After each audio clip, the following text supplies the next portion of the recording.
Ngài đã giảng về làm hoặc không làm, sử dụng hoặc không sử dụng mà thôi với tâm xả ly, thì thưa Ngài có thể cho con một ví dụ trong đời sống hay không? Dear Seattle, you talk about doing or not doing, using or not using only with detaching mind. Can you give an example of this teaching, how we can use this in our daily life?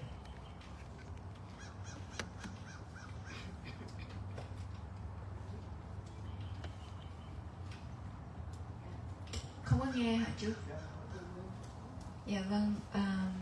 It's hard for them to hear back there. Should we allow them to move here? Quý vị có thể là vì các tăng không có ở đây, quý vị có thể qua bên phía bên này nè, mình dời lên trên qua phía bên này ngồi nghe cho nó rõ.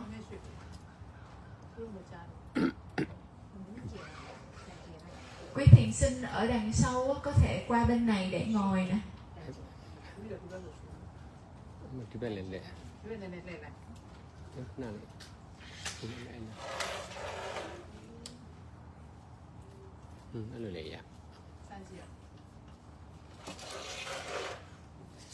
Dạ, con lặp lại câu hỏi của vị thiền sinh là Ngài dạy về chỉ làm hoặc không làm mà thôi, sử dụng hoặc không sử dụng mà thôi với tâm xả ly.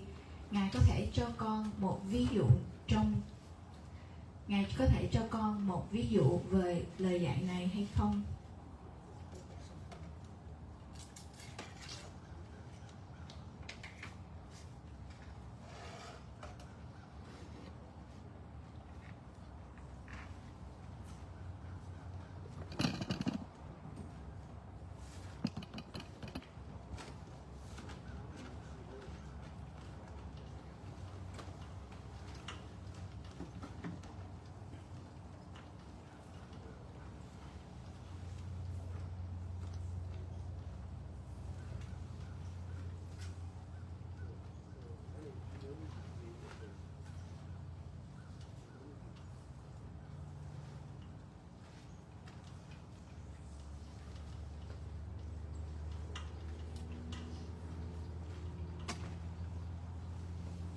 Please, one more. Your teaching is about doing or not doing only, using or not using only with detaching mind. Can you give an example of this teaching in our daily life activities?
because of attachment on self.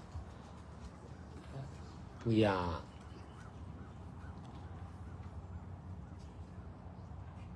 knowing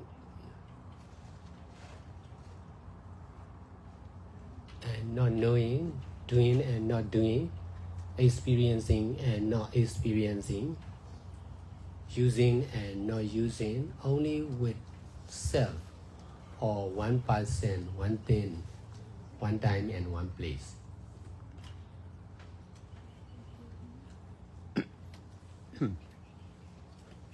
We understand ourselves as someone because of attachment on oneself. We are also knowing the others, human beings and living beings, as someone. This is because of attachment on someone in the mind.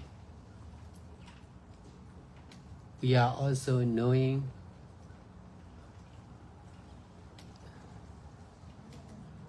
the universe or the wind, the sky, the cloud, the tree, the earth as something. This is because of attachment on oneself in the mind. So knowing like this is not knowing only. Knowing with attachment on oneself.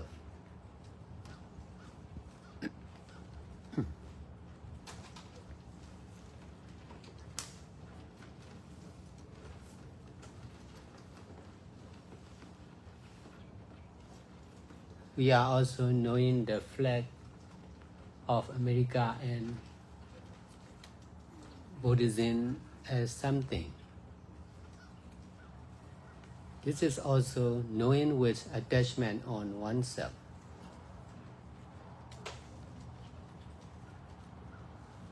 Doing only or not doing only, using only or not using only, knowing only or not knowing only is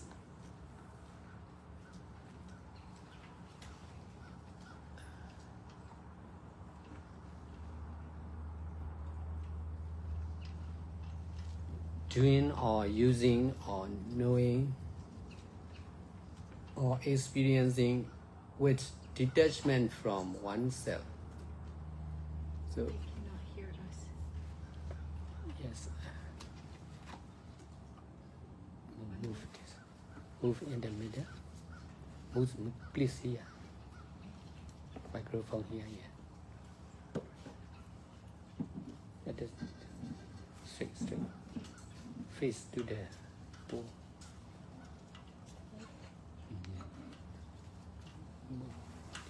Tina net had do. What do you mean? Did you do that?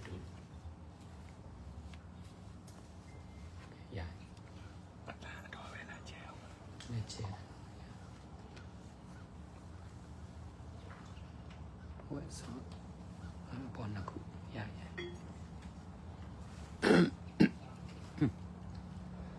If we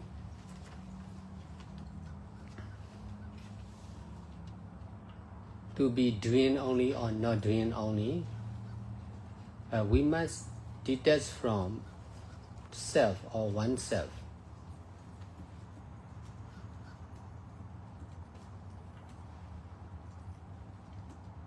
In order to detach from self or oneself, we need to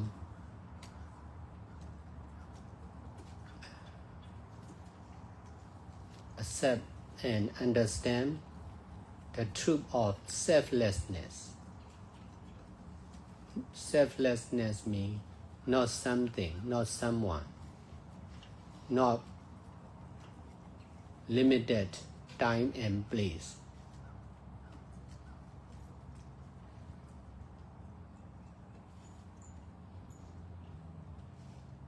This is detachment from self, detachment.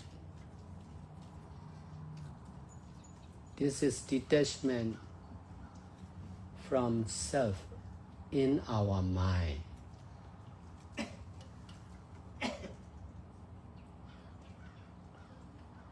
Attachment on self is rooted in the mind of living beings, including our mind.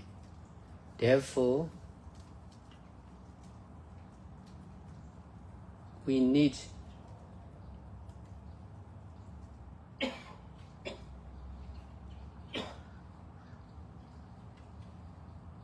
to accept the truth of non-self or selflessness, or only cause and effect, or action and the same reaction of ever-changing impermanent nature. So this truth of selflessness is useful to detach from attachment on self. Using with attachment is wrong and endless. Now we are using self and non-self with attachment.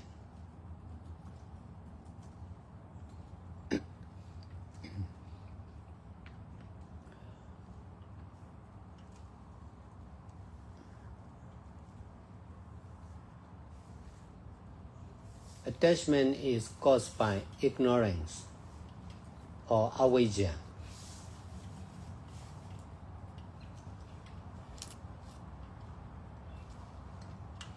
Mindfulness is the cause of detachment. So, practicing mindfulness should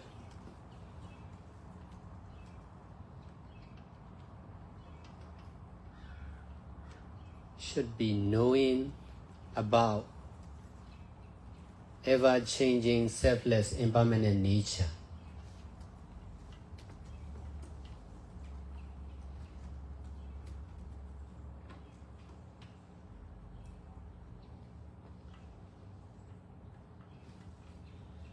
This is keeping. Now we are keeping or attaching oneself in the mind. Our mind is in the prison of self or oneself.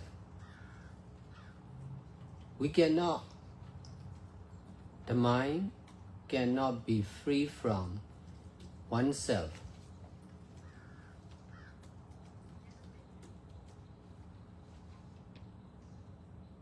That's why we are difficult to understand about non-self or selflessness.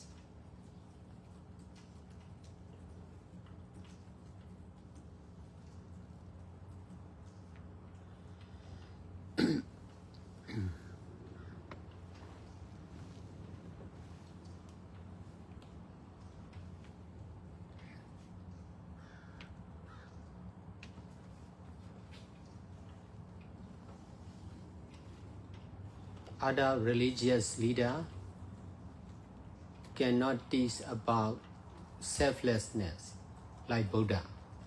Only Buddha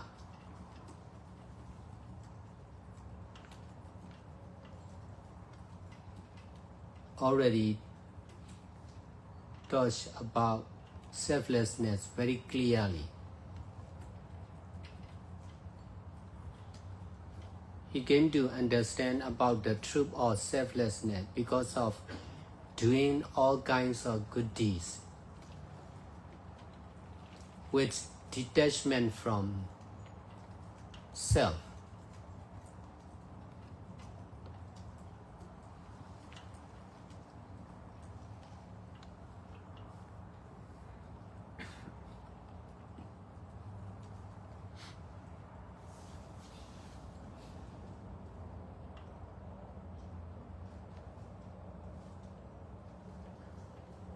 In other religions,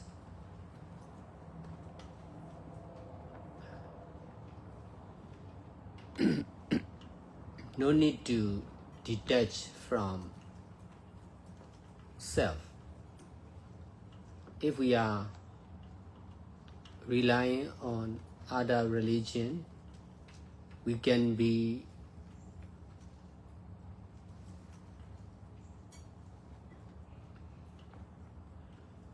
go to heaven with our family members. Everyone can be together. Our wife, husband, children, relatives, everyone can be together in the heaven. Which means we don't need to detach from self. This is easy to understand.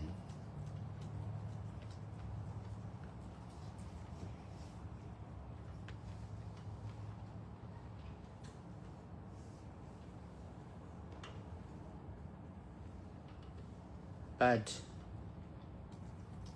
difficult to prove about heaven.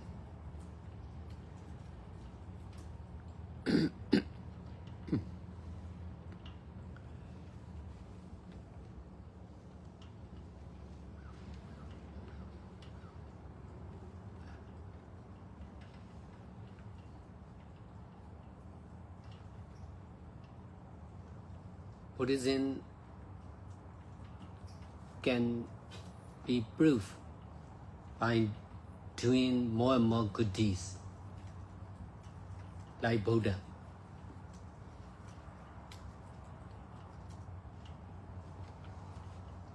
Using all our belongings, including our life, for everyone, including Buddha, Dhamma, and Sangha, keeping at least 5 or 8 precepts continuously and seriously, and then practicing Bhavana, Samatha or Vipassana, or mindfulness and detachment, seriously and continuously,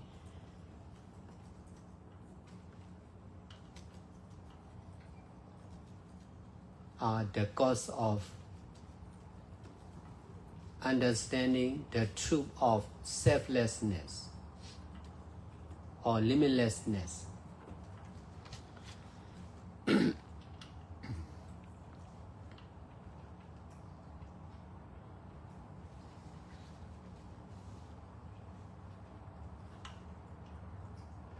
Everyone who dare to practice according to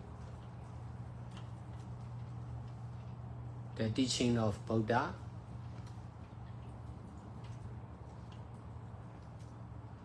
can have the wisdom or enlightenment, which know about selflessness or karmic law, natural law. If we can understand about karmic law, we can use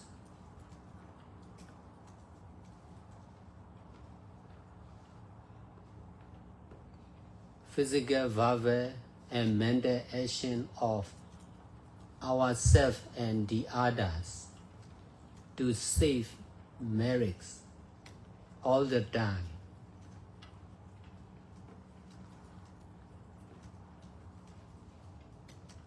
These merits or good deeds are powerful to fulfill our need one after another. The power of good deeds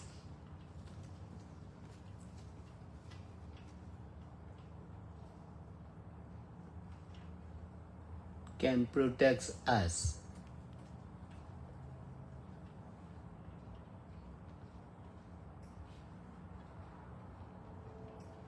for sure.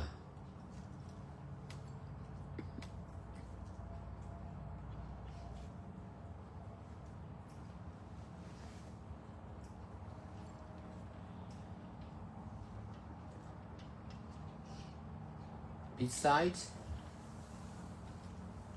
the power of good deeds is the cause of enlightenment, which know about selfless, impermanent nature and permanent nature or Nibbana.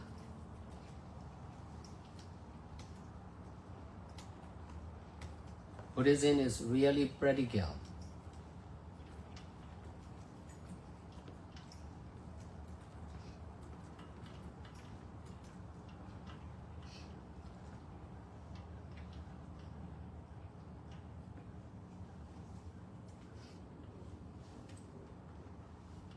For those who dare to do good deeds,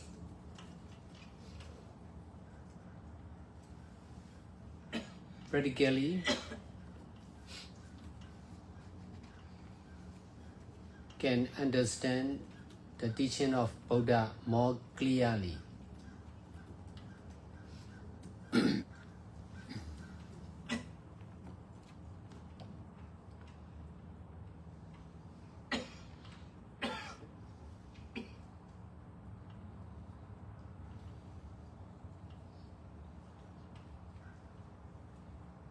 So if we see from the side of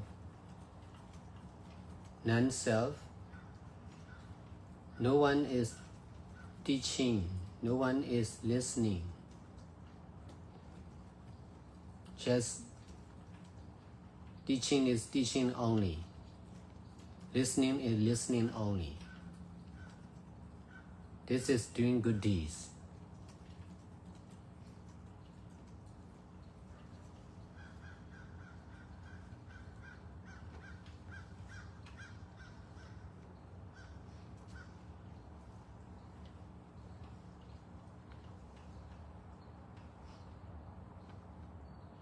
Moving is also moving only.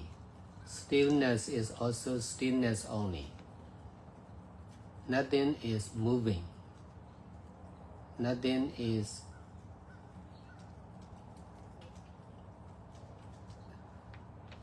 not moving. Just doing or not doing only. In this way,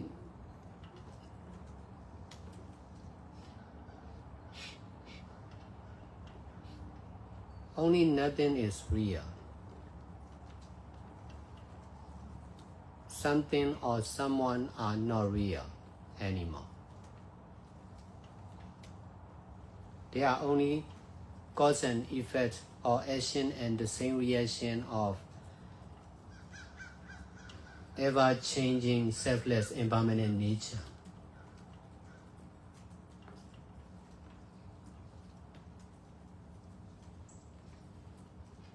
We are able to see from the side of self.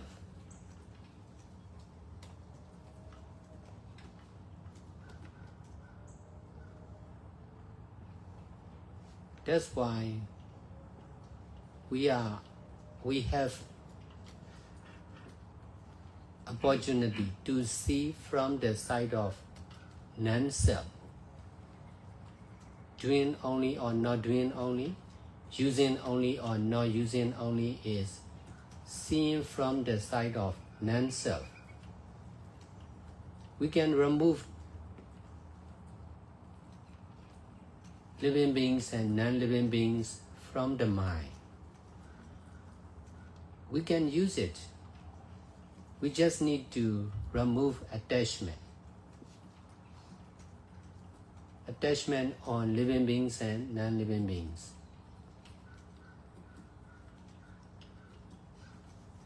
Just trying to see only cause or action and effect or happening or consequence.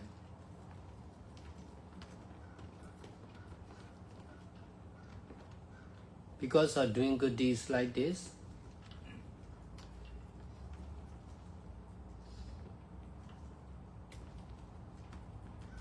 there will be knowing about selflessness in some of the meditators. That knowing is knowing only. There will also be not knowing in some of the meditators. Not knowing is also just not knowing only.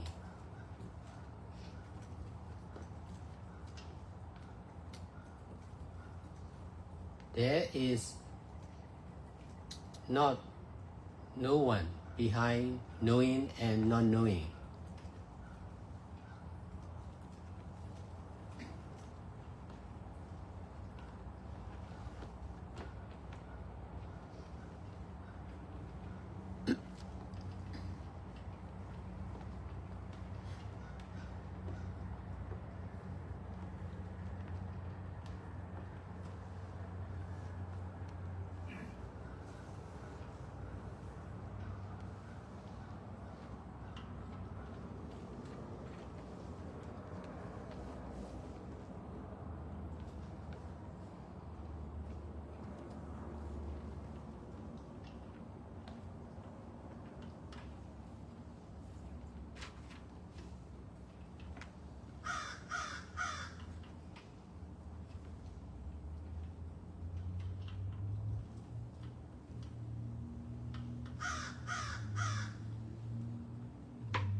Now we can see the sound of the bird. Hearing is just hearing only. No one is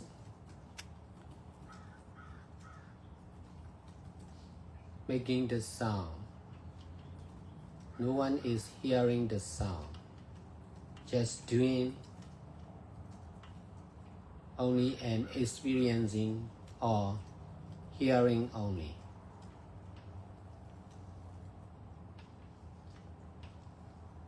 This is knowing from the side of non-self.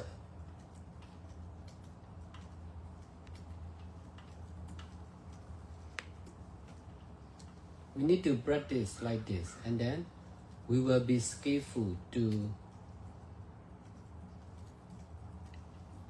do or not to do, to experience or not to experience, to know or not to know, to use or not to use.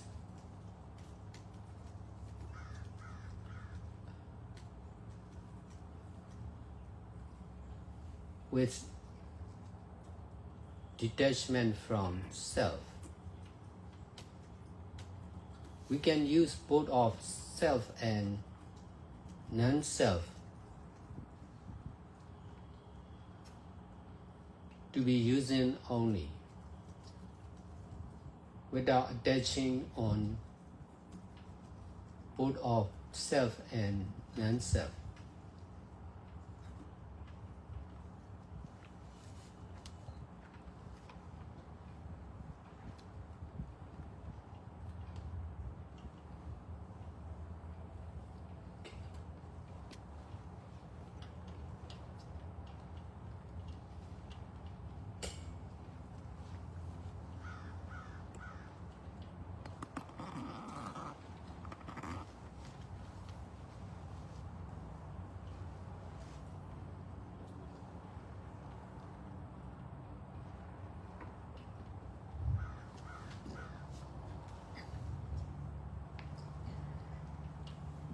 Vì sự dính mắc vào tự ngã, cho nên chúng ta biết hoặc không biết, trải nghiệm hoặc không trải nghiệm, làm hoặc không làm, sử dụng hoặc không sử dụng với sự dính mắc vào một cái ngã, một con người, một không gian và thời gian.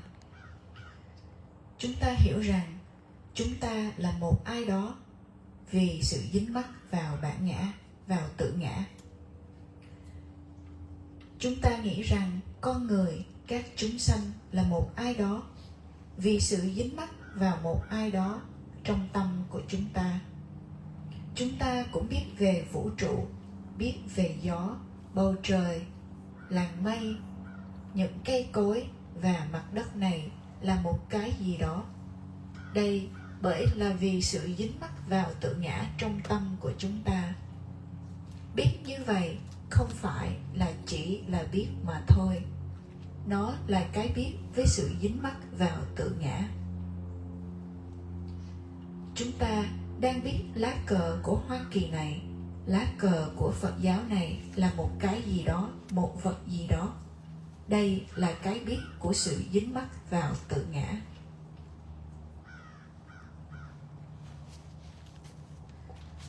Làm hoặc không làm mà thôi, sử dụng hoặc không sử dụng mà thôi, biết hoặc không biết mà thôi, trải nghiệm hoặc không trải nghiệm mà thôi, với sự xả ly khỏi tự ngã. Nếu như chúng ta muốn chỉ là làm hoặc không làm mà thôi, thì chúng ta cần phải xả ly khỏi bản ngã, xả ly khỏi tự ngã. Để chúng ta có thể xả ly khỏi tự ngã, thì chúng ta phải chấp nhận và hiểu về sự thật, chân đế của vô ngã. Vô ngã có nghĩa là không có gì cả, không có ai cả, không có giới hạn của không gian và thời gian. Đây chính là đang xả ly khỏi tự ngã trong tâm của chúng ta. Dính mắc vào một cái ngã là đã cắm sâu, là dính mắc vào tự ngã đã cắm sâu trong tâm của các chúng sanh, bao gồm tâm của chúng ta. Cho nên chúng ta cần phải chấp nhận sự thật, chân đế về vô ngã, chấp nhận rằng chỉ có nhân và quả, hành động và hành động ngược lại của bản chất luôn luôn thay đổi, vô thường và vô ngã. Chân đế về vô ngã này là rất hữu ích để chúng ta có thể xả ly khỏi tự ngã. Sử dụng sự dính mắc là sai và là không có điểm kết. Giờ đây, chúng ta đang sử dụng cả cái ngã và vô ngã với sự dính mắc. Dính mắc là được tạo ra bởi sự vô minh hoặc avijja. Chánh niệm là được tạo ra bởi sự xả ly. Thực hành chánh niệm phải là thực hành chánh niệm với sự hiểu biết về bản chất của sự luôn luôn thay đổi, vô thường và vô ngã. Giờ đây, chúng ta đang bị dính mắc vào tự ngã trong tâm, cho nên tâm của chúng ta đã trở thành ngục tù của một tự ngã. Cho nên tâm không được tự do khỏi một tự ngã. Cho nên chúng ta rất khó hiểu về vô ngã. Những vị tôn giáo, những vị lãnh đạo tôn giáo khác không thể nào hướng dẫn về vô ngã giống như Đức Phật. Chỉ có Đức Phật là có thể hướng dẫn và dạy về vô ngã một cách rõ ràng. Ngài đã hiểu về sự thật, Ngài đã hiểu về vô ngã, vì Ngài đã làm tất cả các thiện pháp với sự xả ly khỏi tự ngã. Ở những tôn giáo khác, chúng ta không cần phải xả ly khỏi tự ngã. Nếu như chúng ta nương tựa vào những tôn giáo khác, thì chúng ta có thể lên thiên đàng với những gia đình và thân nhân của chúng ta. Mọi người có thể tiếp tục ở với nhau. Vợ, chồng, con cái, thân bằng quyến thuộc, tất cả mọi người có thể sống chung với nhau ở thiên đàng. Đây cũng có nghĩa là chúng ta không cần phải xả ly khỏi tự ngã. Việc này là rất dễ để hiểu, nhưng rất khó để chứng minh những gì xảy ra ở thiên đàng. Nhưng Phật giáo là có thể chứng minh bằng cách làm rất nhiều thiện pháp giống như Đức Phật. Chúng ta phải sử dụng tất cả tài sản, bao gồm cả đời sống của chúng ta, mạng sống của chúng ta, dành cho tất cả mọi người, bao gồm cả Đức Phật, Pháp và Tăng. Chúng ta cần phải giữ ít nhất là 5 hoặc 8 giới một cách liên tục và nghiêm túc. chúng ta cần phải thực tập Bhavana, thiền định hoặc thiền minh sát hoặc thiền chánh niệm và xả ly một cách liên tục và nghiêm túc. Đây chính là nguyên nhân của sự hiểu biết đúng đắn về chân đế của vô ngã hoặc chân đế của sự không có giới hạn. Những ai đã dám thực tập theo lời của Đức Phật có thể có được trí tuệ và sự giác ngộ giống như Ngài. Giác ngộ chính là cái biết về vô ngã, cái biết về luật của nghiệp, luật của tự nhiên. Nếu như chúng ta có thể hiểu về nghiệp luật, thì chúng ta có thể sử dụng các hành động của thân, khẩu và ý của chúng ta và những người khác để tích lũy những phước báu. Những phước báu và các thiện pháp này là có sức mạnh rất lớn để đáp ứng những nhu cầu của chúng ta. Sức mạnh của các thiện pháp có thể bảo vệ chúng ta, chắc chắn là như vậy. Ngoài ra, sức mạnh của thiện pháp là nguyên nhân của giác ngộ. Giác ngộ chính là biết về bản chất luôn luôn thay đổi, vô thường và vô ngã. Giác ngộ cũng là cái biết về bản chất thường hằng hoặc là niết bàn. Đạo Phật là rất thực tế. Những ai dám làm các thiện pháp một cách thực tế sẽ có thể hiểu về những lời Đức Phật dạy càng ngày càng rõ ràng hơn.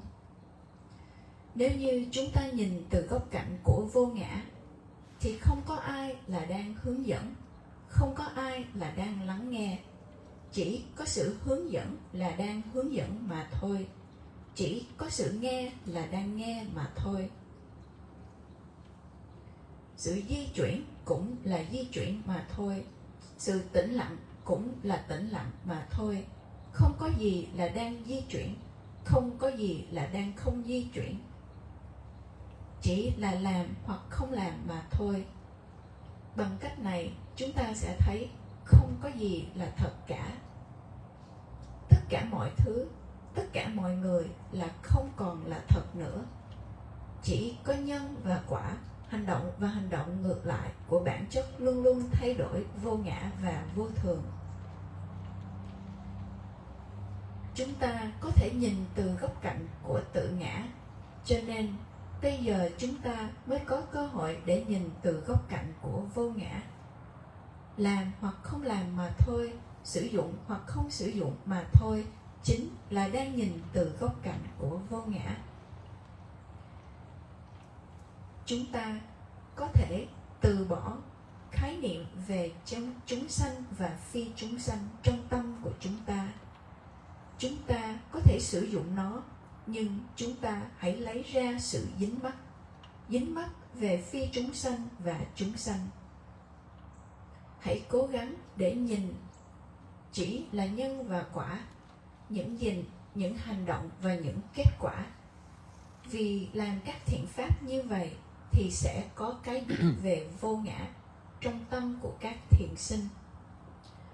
Đây chỉ là biết hoặc không biết mà thôi, và cũng có sự không biết đối với trong tâm của các thiện sinh khác. Không biết cũng chỉ là không biết mà thôi. Không có ai là đứng đằng sau cái biết hoặc không biết. Giờ đây chúng ta có thể nghe âm thanh của con dơi, và nghe cũng chỉ là nghe mà thôi. Không có ai là tạo ra âm thanh đó, và không có ai là đang nghe âm thanh đó. Chỉ có làm và trải nghiệm mà thôi. Chỉ có nghe mà thôi. Đây chính là cái biết từ góc nhìn của vô ngã. Chúng ta càng thực tập như vậy thì chúng ta sẽ trở nên thuần thục trong việc làm hoặc không làm, trải nghiệm hoặc không trải nghiệm, biết hoặc không biết, sử dụng hoặc không sử dụng, với sự xả ly khỏi tự ngã. Chúng ta có thể sử dụng cả hai cái ngã và vô ngã. Chỉ là sử dụng mà thôi, mà không có sự dính mắc vào cả hai, tự ngã và vô ngã.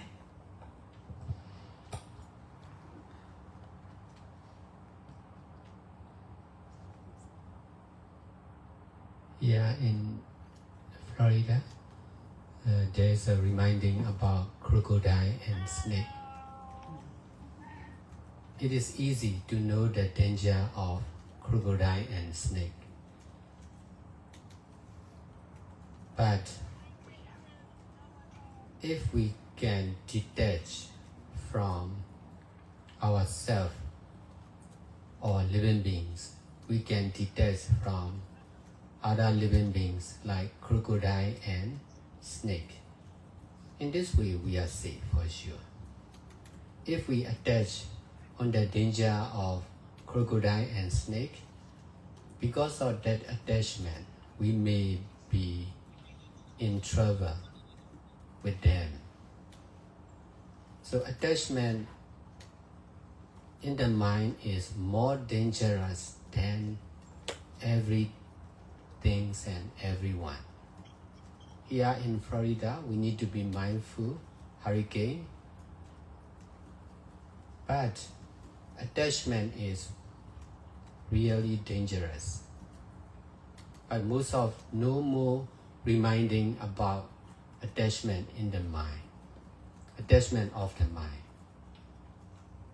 People in the society are mindful only about law and regulation, flat, strong, crocodile, snake like this. This is not complete. If we can detach from our own attachment, we are safe for sure. In Myanmar, there was reminding about the dogs. The dogs can bite in private house. When I was young, I saw this reminding and then I attached on biting of the dogs. That's why I was bitten by the dog twice when I was young. Because of attachment on reminding, I'm careful about the dogs, but I'm not careful about my attachment on my own attachment. That's why I was not safe as a child. But when I started practicing meditation, I came to understand the real danger is attachment on danger of the dog, danger of the crocodile, danger of strong hurricane, flood.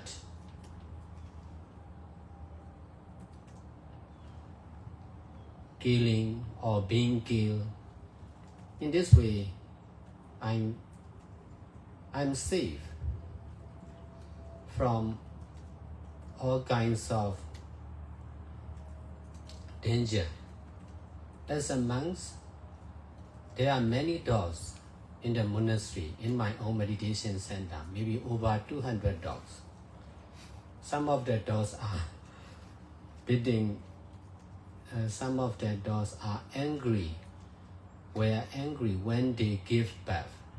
They worry for their children. That's why they may bite someone. But for me, I'm not taking care of the dog, but I'm taking care of the attachment. In this way, I'm free from even from the dogs. No more biting as a meditator.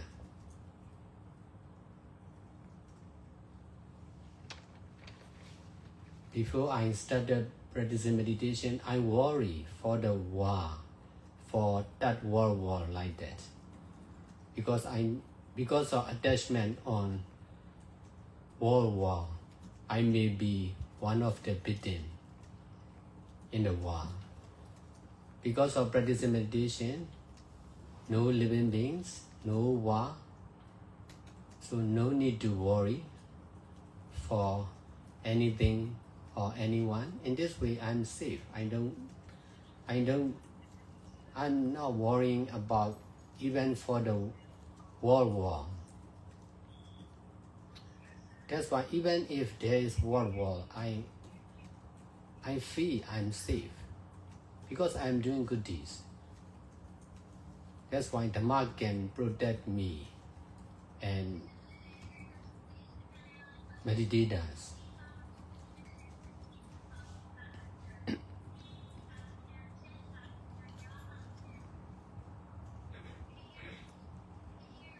This is safe because of relying on Buddha, Dhamma, and Sangha. I receive the insurance of Buddha, Dhamma, and Sangha. This is the best insurance of all. No one can destroy that insurance.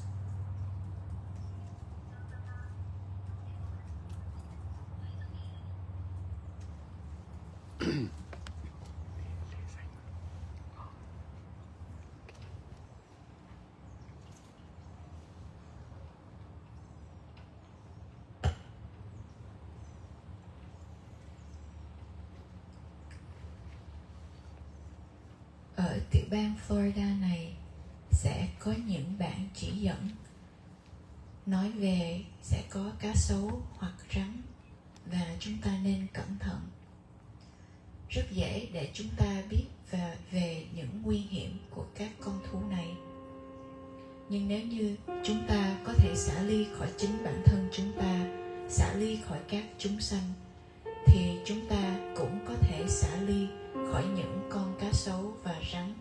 Và vì như vậy, chúng ta có thể được an toàn.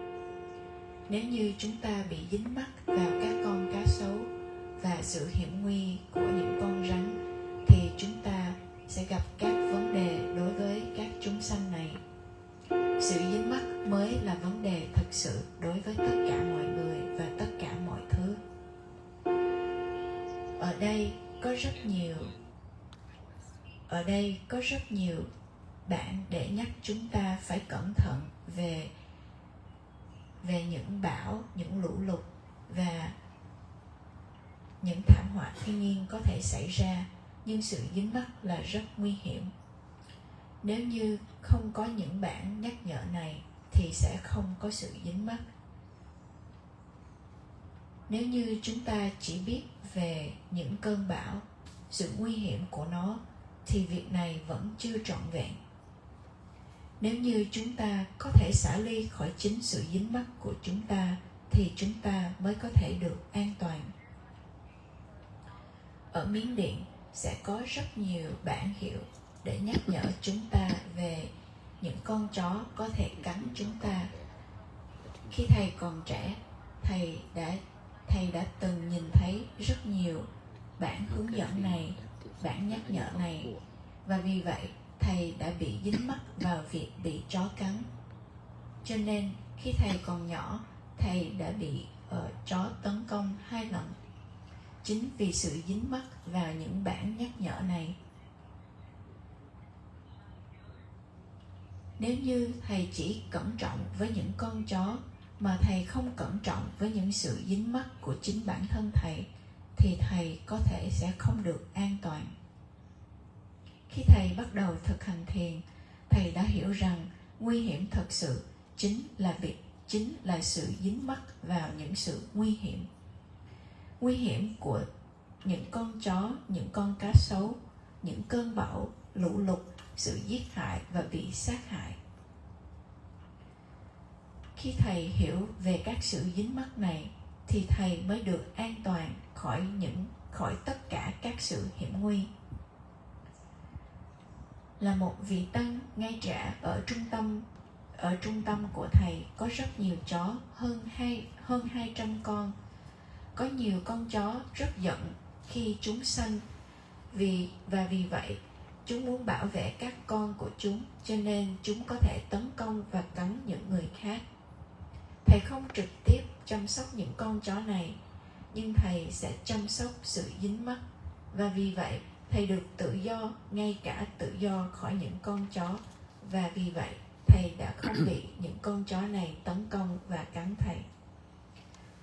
Trước khi thầy thực hành thiền, thầy luôn lo lắng cho Thế chiến thứ 3, vì sự dính mắc vào chiến tranh thế giới và thầy có thể trở thành một nạn nhân của chiến tranh. Nhưng vì thực hành thiền, thầy biết rằng không có chúng sanh nào cả, không có chiến tranh, cho nên thầy không cần phải lo lắng cho bất kỳ ai, không cần phải lo lắng về việc gì cả. Bằng cách này thầy được an toàn. Thầy không cần phải lo lắng cho chiến tranh thế giới. Nhưng cho dù có chiến tranh xảy ra thì thầy cũng được tự do, thầy cũng được an toàn, vì thầy luôn luôn làm các thiện pháp, và vì vậy giáo pháp có thể bảo vệ cho thầy và các thiền sinh. Sự an toàn này là đến từ việc nương tựa vào Đức Phật, Pháp và Tăng, và vì vậy thầy đã nhận được bảo hiểm từ Đức Phật, Pháp và Tăng. Đây là bảo hiểm tốt nhất cho tất cả mọi người. Không ai có thể tiêu hủy bảo hiểm này.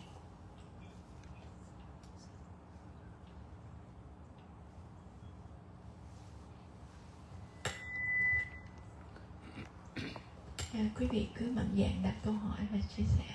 Con mời vị thiền sinh ở đằng sau.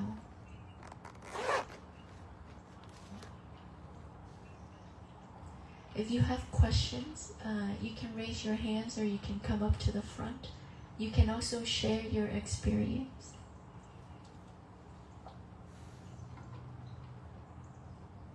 Mọi người có hiểu về những câu trả lời của Ngài, hoặc có điểm nào mà chúng ta chưa rõ, chúng ta cũng có thể hỏi thêm.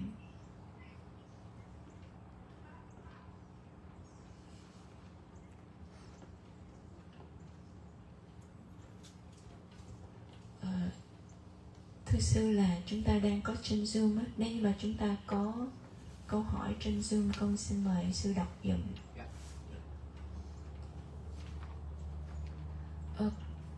Con xin mời các vị thiền sinh mới. Nếu mà đây là lần đầu tiên quý vị tham gia khóa thiền hoặc là nghe lời hướng dẫn của Ngài, thì quý vị có thể chia sẻ về những gì quý vị hiểu hoặc là chưa hiểu. Vì những sự chia sẻ và câu hỏi của mình thì rất nhiều thiền sinh khác có thể hiểu hơn, có thể học thêm từ các câu hỏi của quý vị.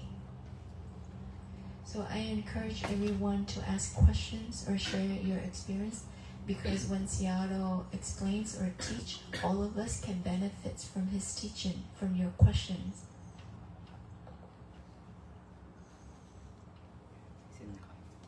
Dạ, con mời sư.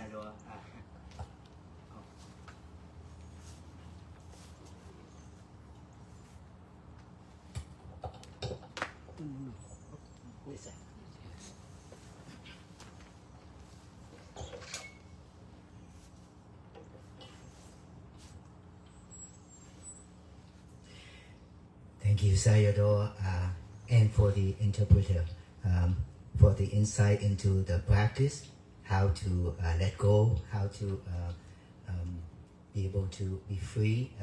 We really appreciate your teachings. We understand the importance of mindfulness, as you remind us, and also to really be able to let go.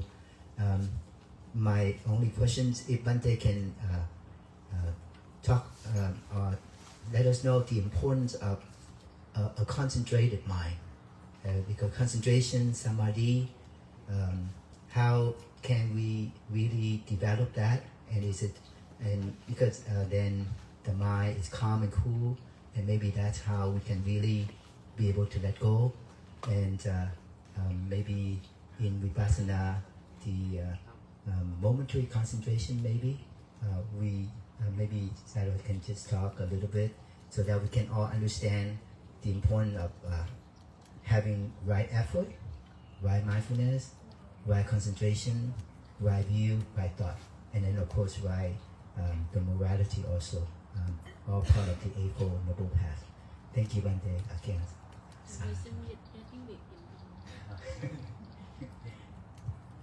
Dạ, Nam Mô Bổn Sư Thích Ca Mâu Ni Phật. Chúng con rất thành kính tri ân Ngài đã về đây để mà hướng dẫn khóa thiền một ngày, và trong thời gian hôm nay Ngài đã thuyết giảng về sự xả ly và tu tập chánh niệm, và có một cái tâm xả ly, không có vướng bận, để mà không còn cái nguy hiểm cho chính mình. Chúng con xin Ngài cho chúng con hiểu thêm về chánh định, tức là trong cái sự tu tập chúng ta có chánh tinh tấn, chánh niệm, và khi mà có định thì chúng ta bắt đầu có sự hiểu biết sự thật, sự vật như nó là. Thì cái sự chánh định ở đây, cái tầm quan trọng của nó như thế nào, làm sao chúng ta có thể phát triển được chánh định, và nhất là chúng con thường nghe và gọi là sát na định, thì làm sao chúng con có thể phát triển được trong cái sự tu tập của mình. Chúng con kính tri ân này.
For the lay people,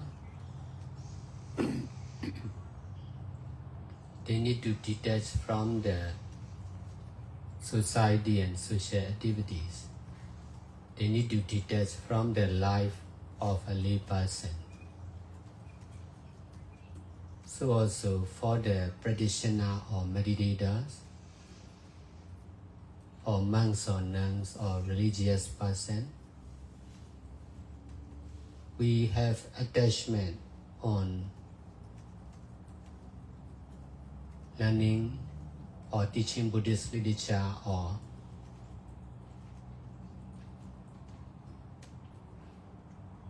practicing and teaching meditation.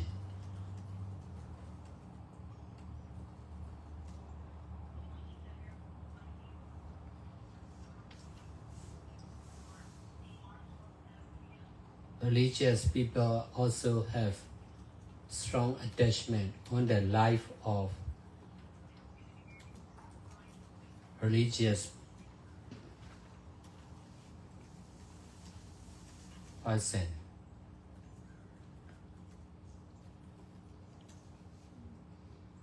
That attachment is the cause of ignorance or wrong understanding or not understanding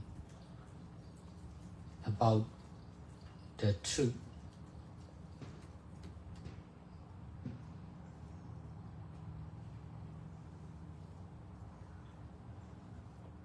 Of Buddha, real Buddha, Dhamma and Sangha. As a Buddhist or non-Buddhist, we can understand about Buddha, Dhamma and Sangha as something or someone. Before I practice meditation, I understand Buddha as someone special. I understand Dhamma as something to learn and practice. I also understand Sangha as someone who are disciple or devotee of Buddha. This is not complete.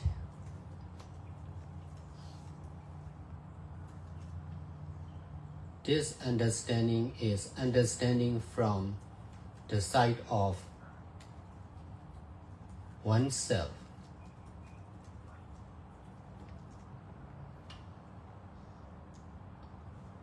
We need to understand from the side of non-self also.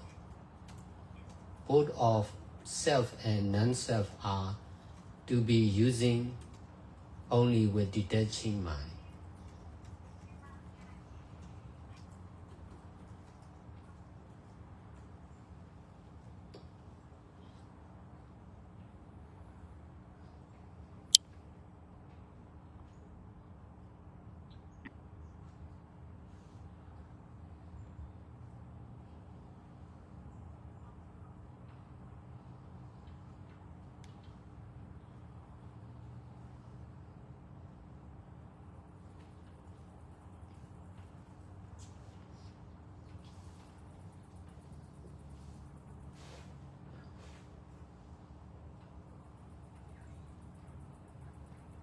Every attachment is the cause of suffering, problems, difficulties.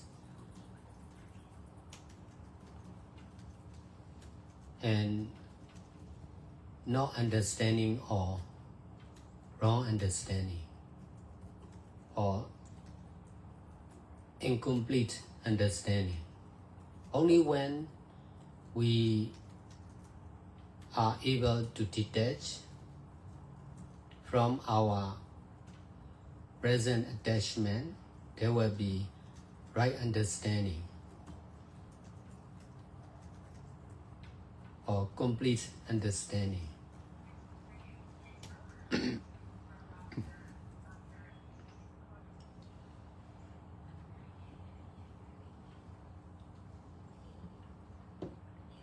Instead of practicing or doing with attachment, we should try to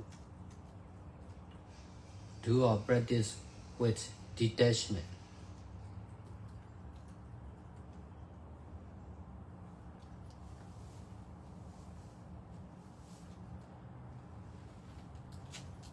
If we are knowing as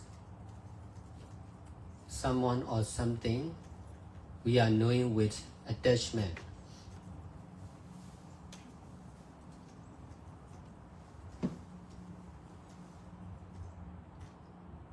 On oneself.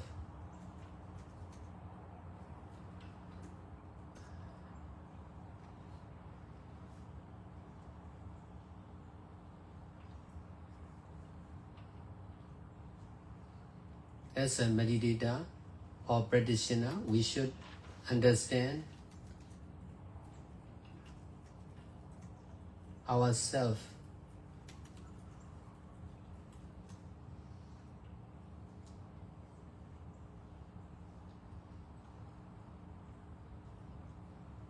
and our meditation master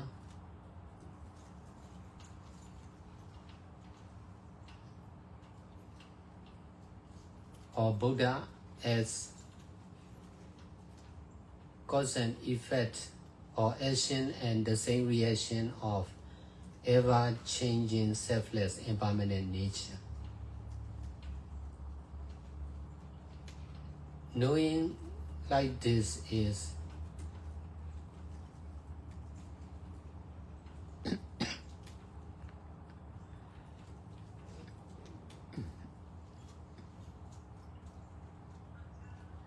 the most powerful practice of detachment. We can know ourselves, our teacher and Buddha as someone. Besides, we should try to know ourselves, our teacher and Buddha as not someone, just cause and effect, or action and the same reaction of ever-changing, selfless, impermanent nature. This knowing is mostly concerned with the mind. This is not rejecting created truth.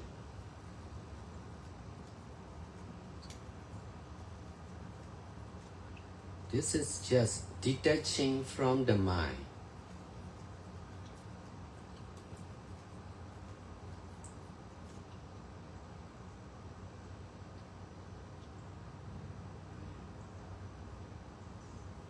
We all are able to see from the side of created truth.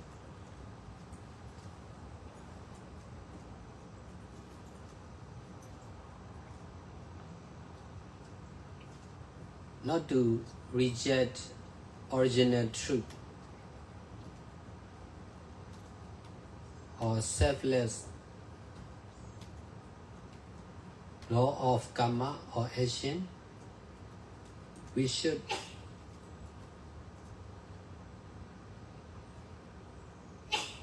try to see or understand from the side of non-self or no one, not someone, not something. In this way, everyone will be not someone. Everything will be not something.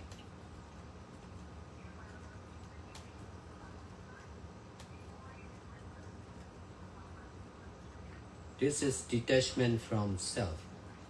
Only when we can detach from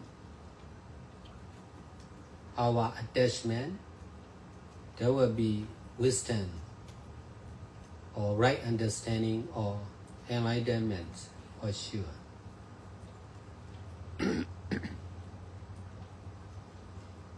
If we accept attachment as it is,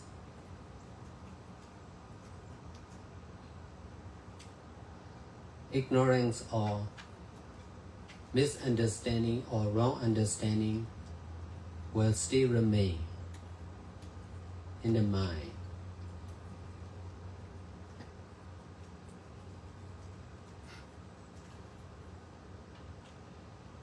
The power of self is limited and not permanent.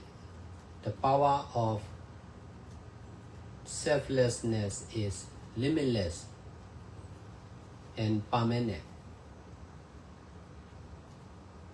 Only when we understand about non-self or selflessness,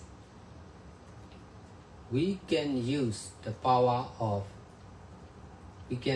limitless power of non-self.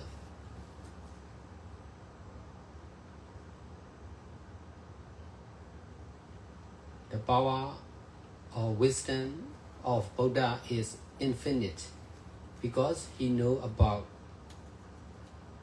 the selfless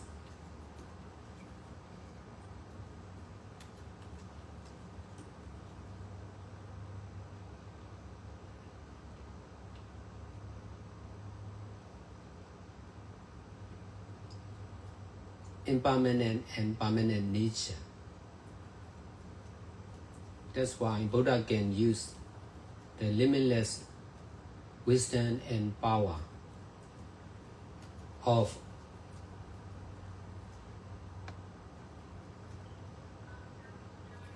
selfless, impermanent and permanent nature.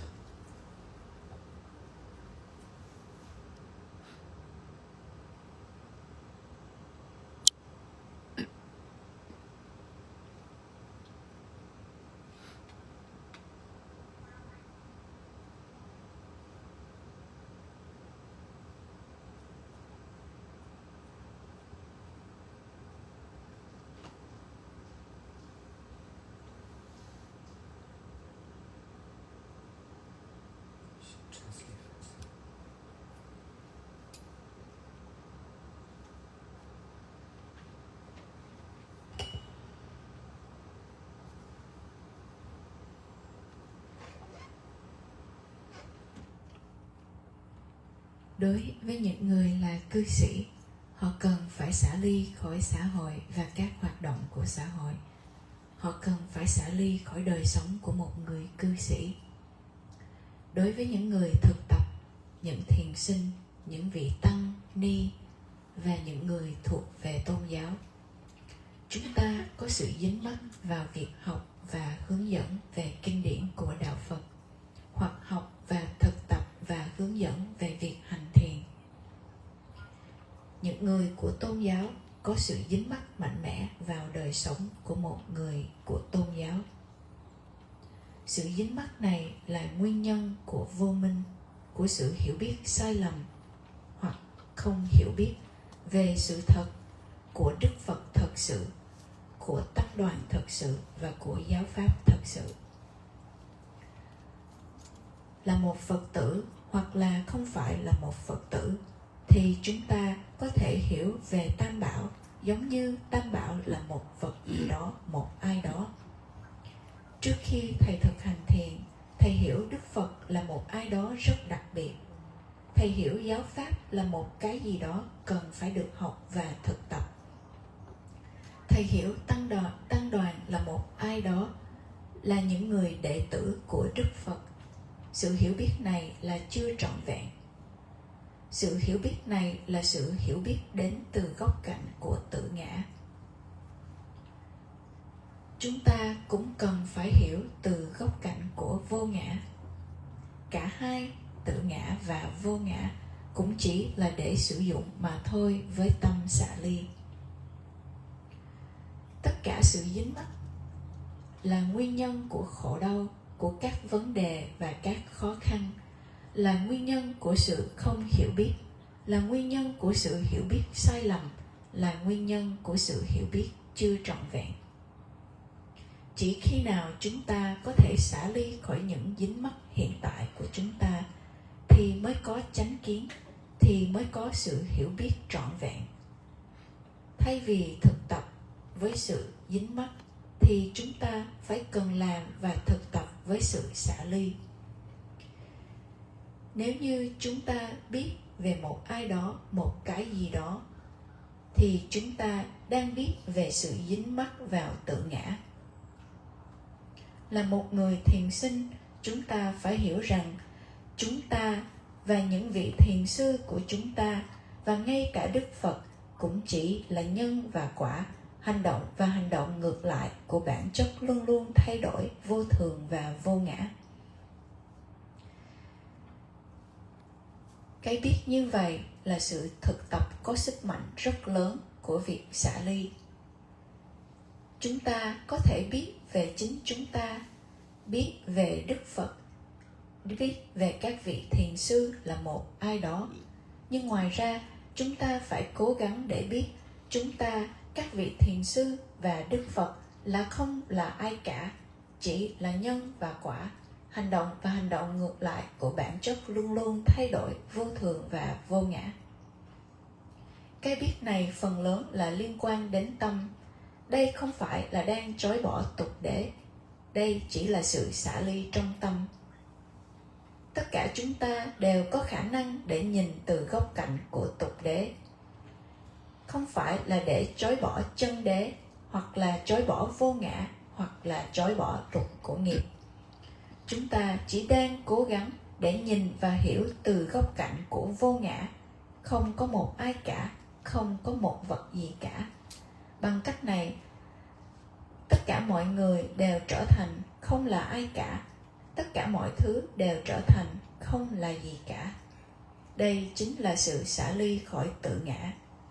Chỉ khi nào chúng ta có thể xả ly khỏi chính những sự dính mắc của chúng ta thì mới có sự giác ngộ, mới có chánh kiến và có trí tuệ thật sự. Nếu như chúng ta chấp nhận dính mắc như nó đang là, thì vô minh, sự hiểu biết sai lầm, những tà kiến sẽ còn mãi mãi trong tâm của chúng ta. Sức mạnh của tự ngã là có giới hạn và không trường tồn. Sức mạnh của vô ngã là không có giới hạn và thường hằng. Chỉ khi nào chúng ta hiểu rằng, chỉ khi nào chúng ta hiểu về vô ngã, thì chúng ta mới có thể sử dụng sức mạnh không có giới hạn của vô ngã. Sức mạnh của trí tuệ của Đức Phật là vô tận, vì Ngài biết về vô ngã, Ngài biết về bản chất của vô thường và sự luôn luôn thay đổi vô thường và vô ngã. Cho nên Đức Phật mới có thể sử dụng sức mạnh không có giới hạn của vô ngã, của sự thật trường tồn, của sự thật vô thường và bản chất thường hằng. Ngài có thể sử dụng cả hai sức mạnh này.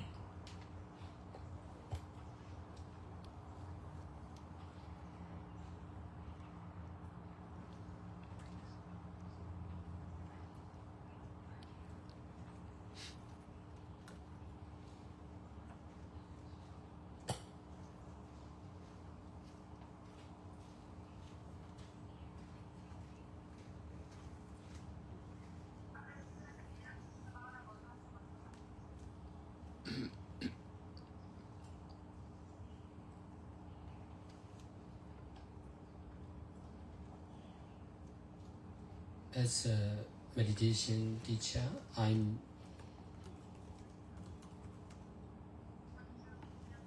have many experience with many meditators. As a leader in social activities, I met with many people who are in need of help.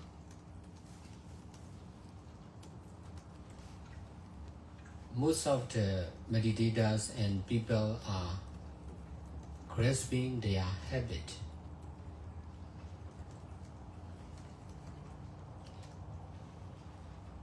I want to stay alone. I want to travel. I want to donate. I want to be rich. All these are attachment of the living beings. We rarely detach from this attachment concerned with the habit.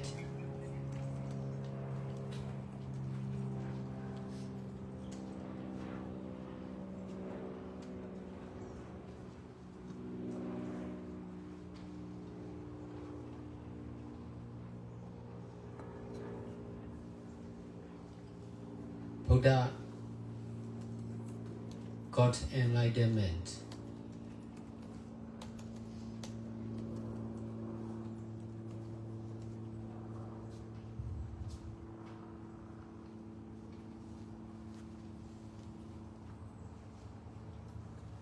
Together with detaching from all habits of living beings.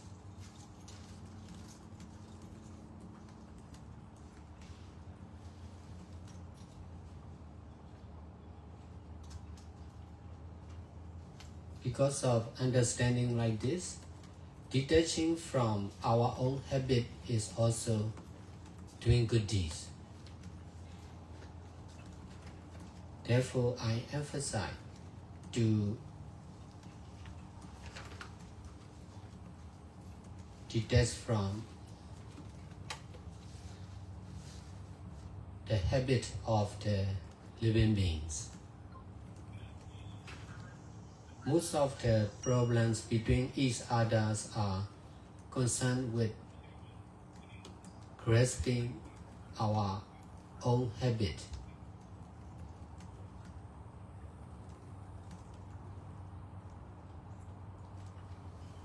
If we can detach from our grasping habit,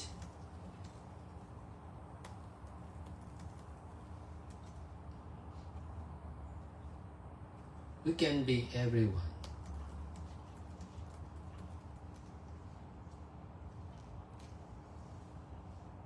We can do good deeds together with everyone. also.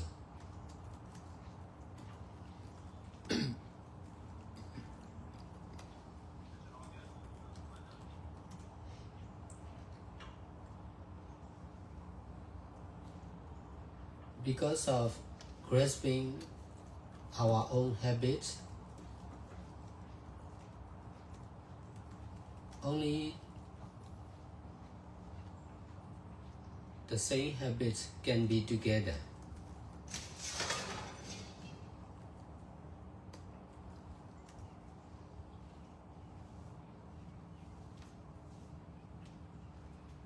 In order to detach from our own habits, we should allow the others to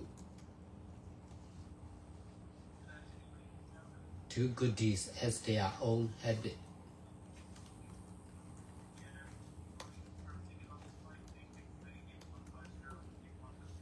If we are not grasping one of the habits, we are easy to accept doing good deeds with their own habit.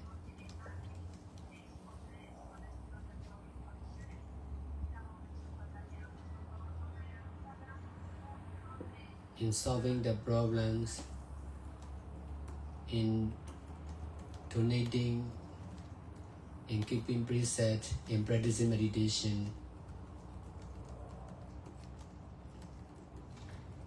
practitioners or meditators are grasping their own habit. They don't understand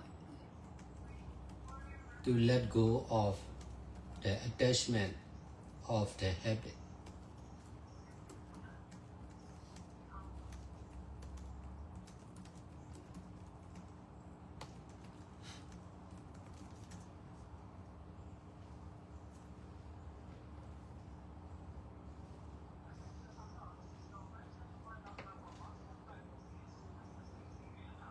In the Power Center, I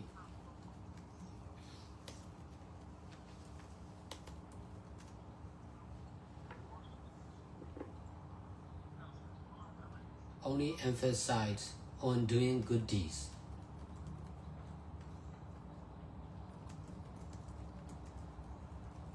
Freely or limitlessly, naturally, not forcefully or intentionally.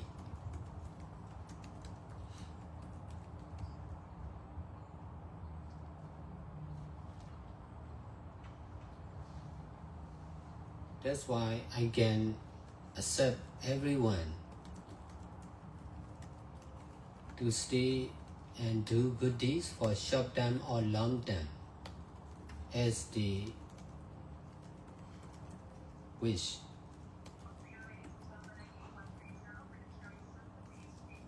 Even if they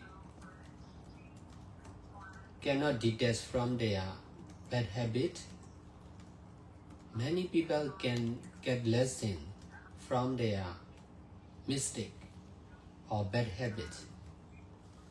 In this way,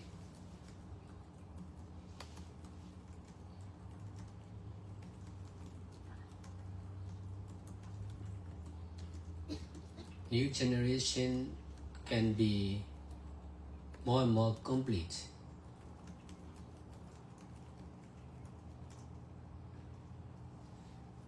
Because of learning lessons from the others.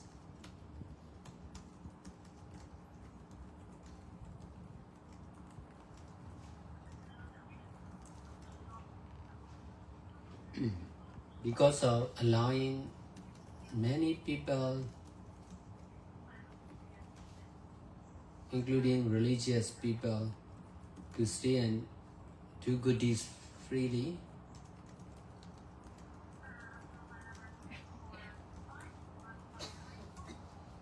the Power Center are crowded with people and busy with many activities. for over 70 years continuously.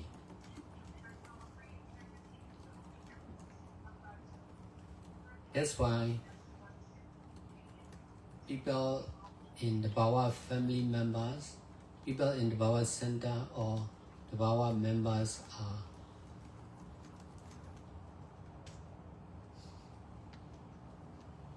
getting many experience or lesson.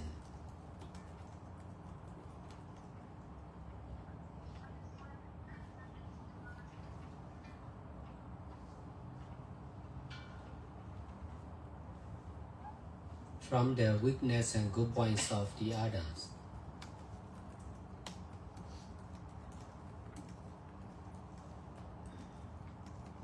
Within 70 years, we can do nearly all the good deeds, all the greater good deeds. We also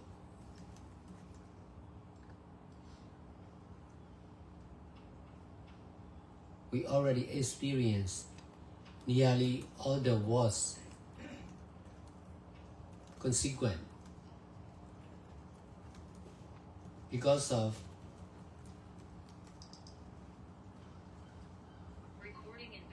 doing good deeds limitlessly, freely, naturally.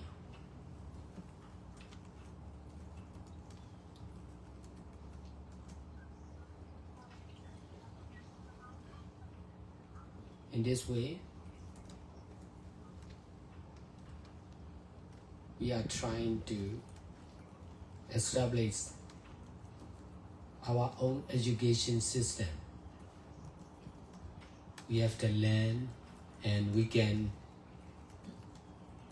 establish our own education system.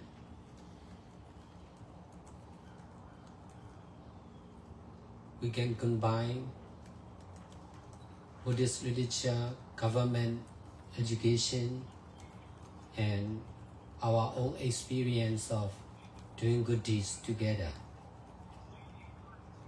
in our own education system. In this way, many people can learn about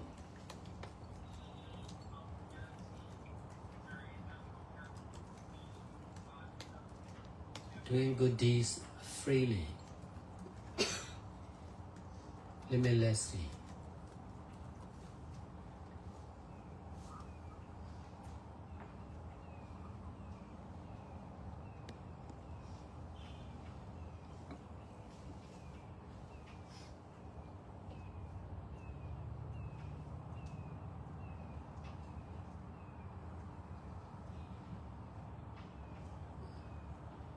Because of seeing only from one side or our side,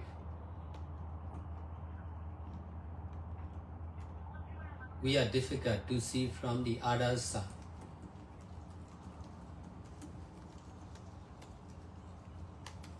In order to detach from our own view, we should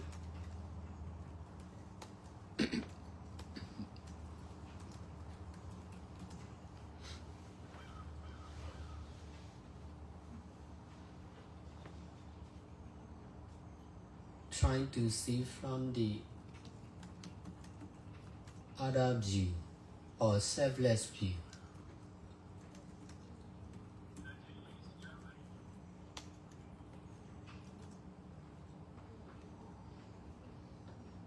Buddha, Dhamma, Sangha and meditation teacher are really helpful to change our view, to detach from our one-sided view.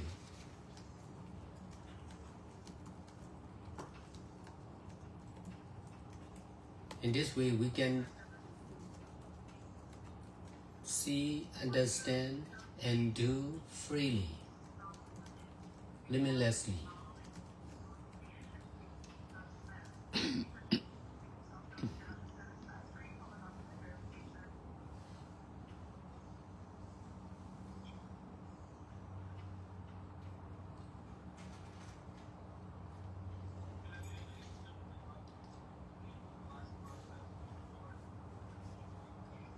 This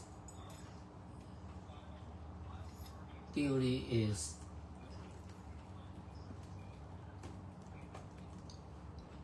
difficult to teach and practice if we are alone. That's why we need to create our own organization or meditation center to do good deeds freely, to use all the theory or right understanding. Because of not much people are practicing understanding and practicing like this, I have to create the Bhava Center, and most of the Bhava Center are free to do all kinds of good deeds.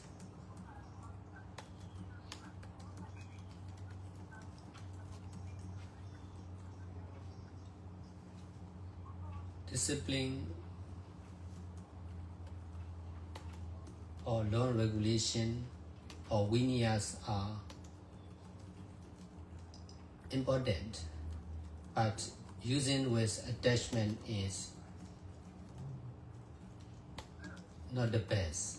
In order to detach from discipline or vinaya or law and regulation, we should pay attention on natural law or karmic law. Whenever there is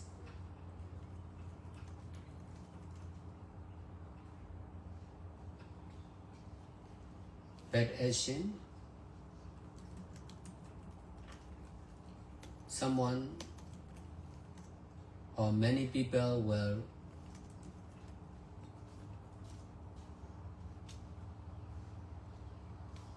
face with problems and difficulties. The person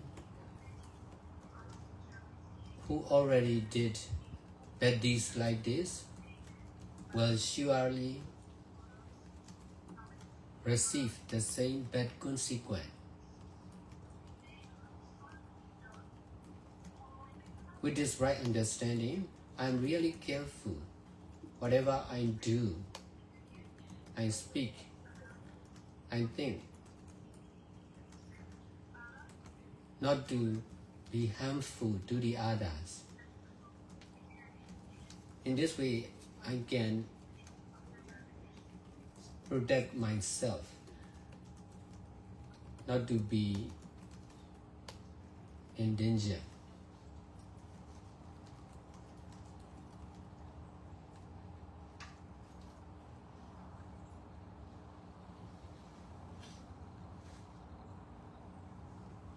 Traditional way of taking care of ourselves is not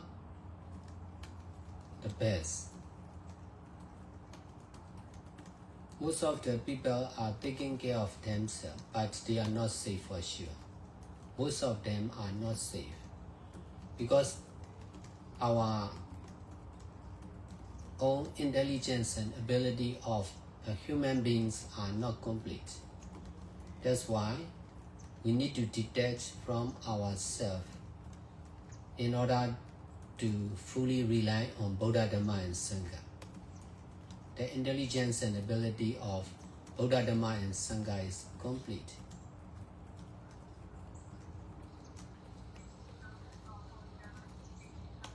Only when we are following the middle way of Buddha in doing all kinds of good deeds,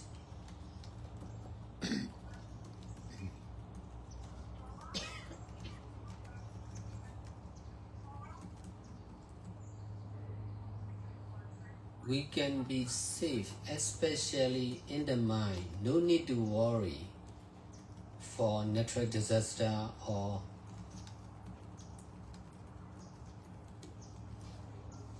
feeling of the other living beings.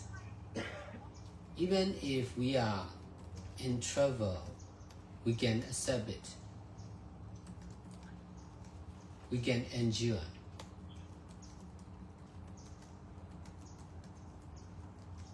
If we already did the same bad consequence to the others,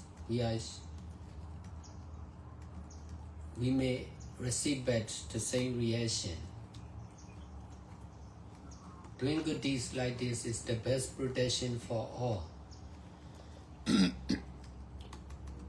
If the power of good deeds cannot protect us, nothing will protect for sure. That's why doing good deeds like this will surely reduce worry, fear, doubt from the mind.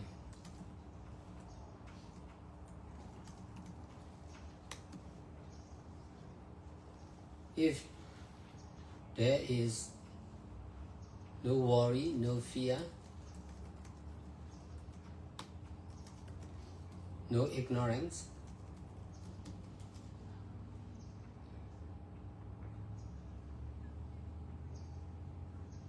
we can accept whatever good or bad experience as it is. If we can accept like this, nothing is important.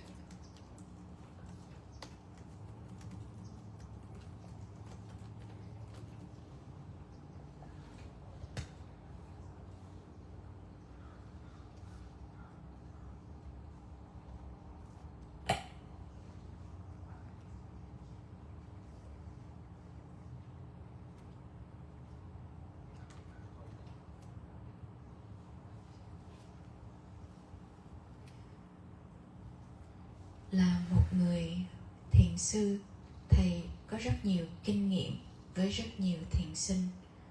Là một người lãnh đạo trong tất cả sinh hoạt của xã hội, thầy đã gặp gỡ rất nhiều người, những người cần sự giúp đỡ. Phần lớn những thiền sinh và những người khác là có thói quen nắm bắt. Họ muốn ở một mình, họ muốn đi du lịch, họ muốn cúng dường, họ muốn được giàu có. Tất cả việc này là sự dính mắc của chúng sanh. Hiếm khi nào chúng ta có thể xả ly khỏi những sự dính mắc liên quan đến những thói quen. Đức Phật đã được giác ngộ chung với việc xả ly khỏi tất cả các thói quen của các chúng sanh. Vì hiểu biết như vậy, chúng ta đang xả ly khỏi chính những thói quen của chúng ta, và đây cũng là đang làm các thiện pháp. Cho nên thầy luôn chú trọng vào việc xả ly khỏi các thói quen của chúng sanh. Phần lớn những vấn đề giữa con người với nhau là liên quan đến sự nắm bắt, dính mắc vào thói quen riêng của họ. Nếu như chúng ta có thể xả ly khỏi thói quen nắm bắt, thì chúng ta có thể trở thành tất cả mọi người, và vì vậy chúng ta có thể làm tất cả các thiện pháp chung với nhau. Vì nắm bắt vào những thói quen của chúng ta, và chúng ta chỉ có thể ở chung với những người có cùng thói quen với chúng ta.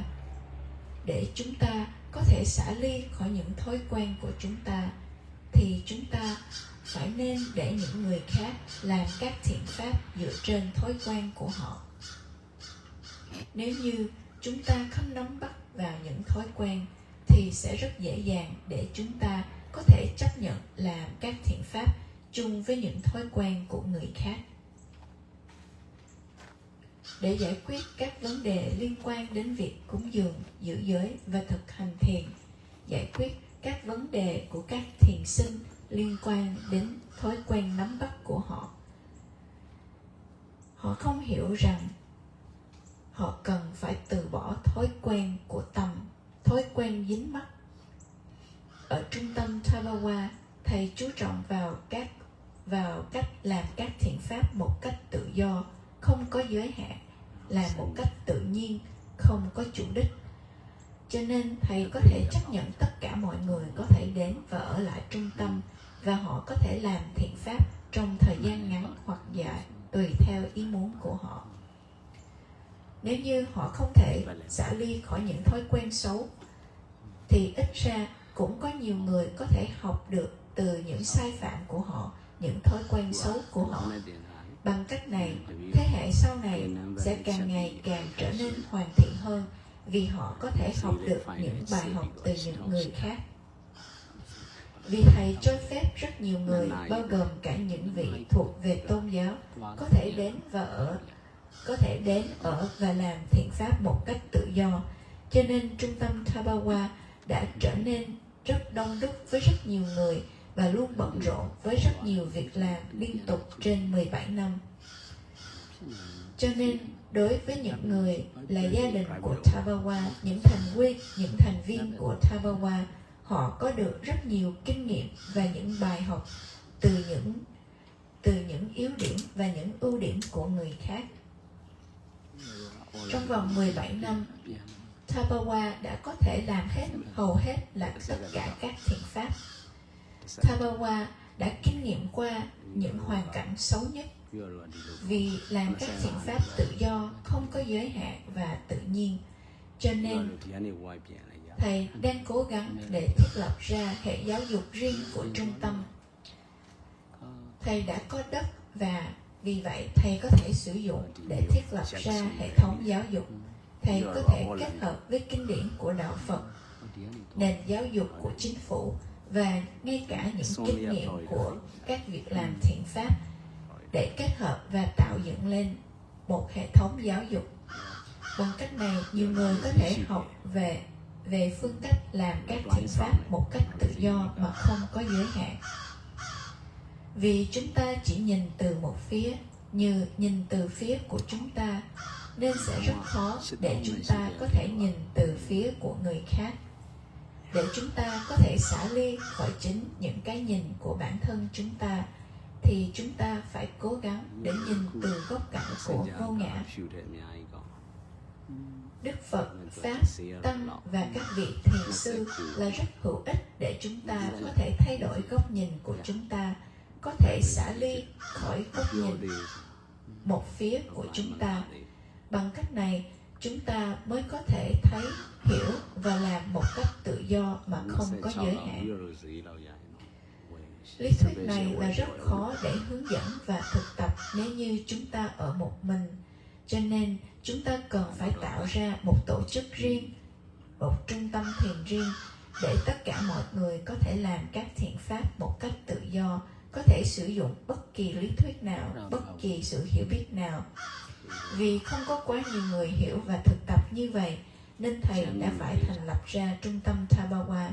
Trung tâm Tabawa là nơi mà tất cả mọi người có thể làm tất cả các thiện pháp một cách tự do. Các luật lệ, các quy định, các giới luật là quan trọng, nhưng sử dụng với sự dính mắc là không phải tốt nhất.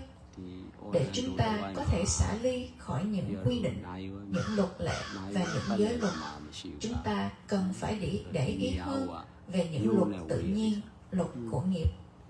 Bất kỳ khi nào có một hành động xấu, thì người đó phải đối mặt với những khó khăn và vấn đề. Một người nào đó đã làm các bất thiện nghiệp, thì họ chắc chắn sẽ nhận lại những kết quả xấu. Cho nên thầy rất thận trọng trong tất cả các hành động của thầy. Khi thầy nói, khi thầy làm, khi thầy suy nghĩ, những việc này không được làm tổn hại đến người khác. Bằng cách này, thầy có thể bảo vệ cho thầy và thầy sẽ không gặp hiểm nguy. Chúng ta chăm sóc cho chúng ta theo truyền thống là không phải tốt nhất. Phần lớn mọi người là tự chăm sóc cho bản thân họ, nhưng họ cũng không được an toàn.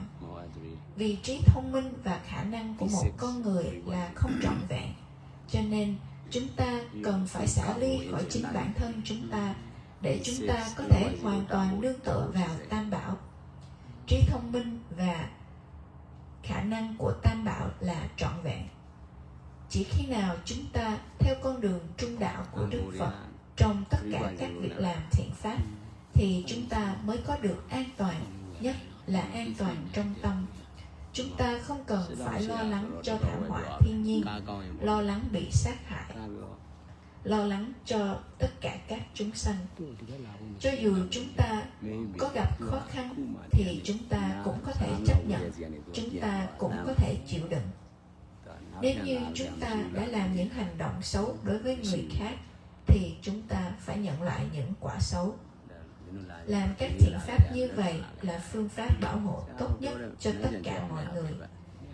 Sức mạnh, nếu như sức mạnh của các thiện pháp không thể bảo vệ chúng ta thì không có gì có thể bảo vệ chúng ta. Cho nên làm các thiện pháp như vậy thì chúng ta sẽ làm giảm thiểu đi những lo lắng, những sợ hãi và những hoài nghi trong tâm. Nếu như không có sợ hãi, không có lo lắng, không có vô minh thì chúng ta có thể chấp nhận bất kỳ kinh nghiệm nào cho dù nó là tốt hoặc xấu. Và nếu như chúng ta có thể chấp nhận như vậy thì không có gì là quan trọng cả.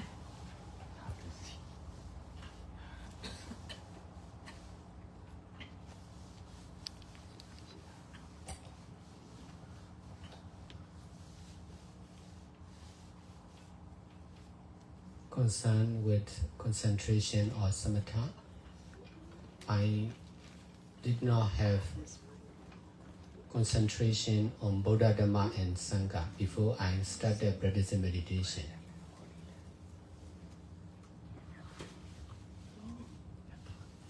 I already had concentration on education and business. That's why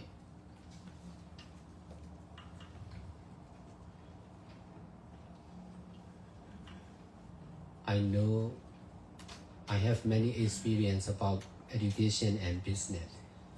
Only when I started practicing meditation,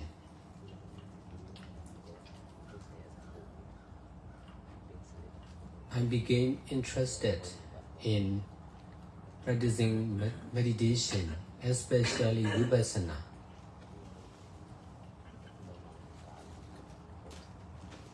Meditation method, meditation teacher, and meditation center, meditation experience,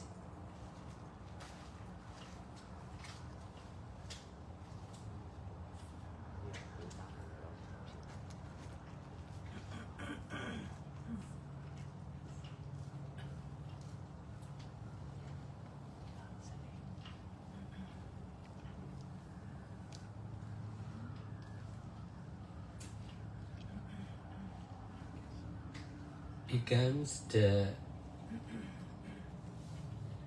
object of mindfulness.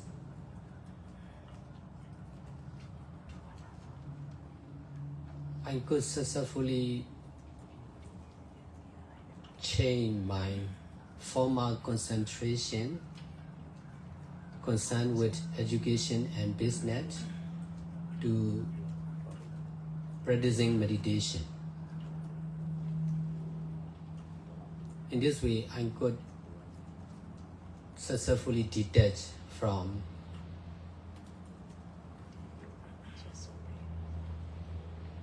the society and social activities, including my life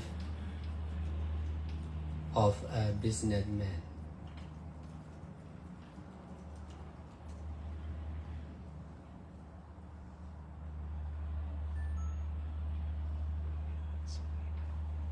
Buddha, Dhamma and Sangha are complete.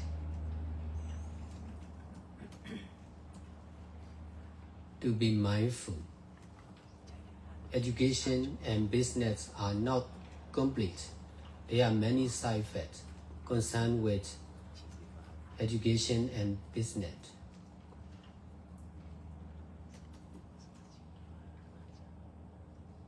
School and university teacher and successful businessmen are also not complete. Buddha, Dhamma, and Sangha are complete. Therefore,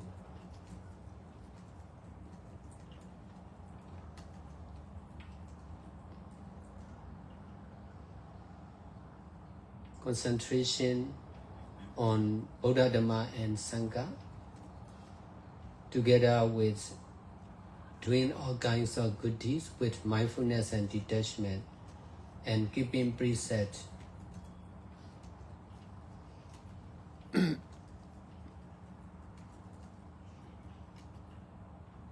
began my concentration more and more.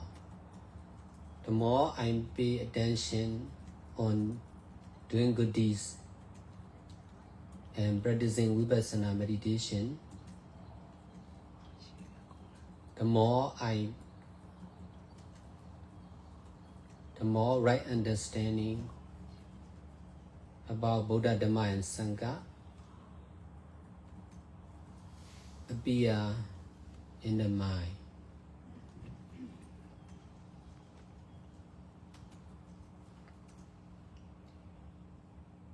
Because of completeness and limitlessness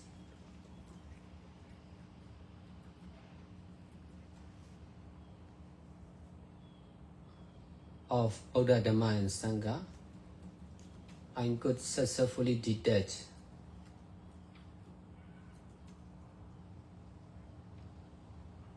from the society and my life of a human being.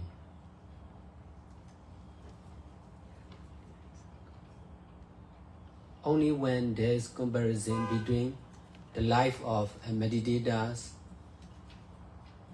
meditation teacher, and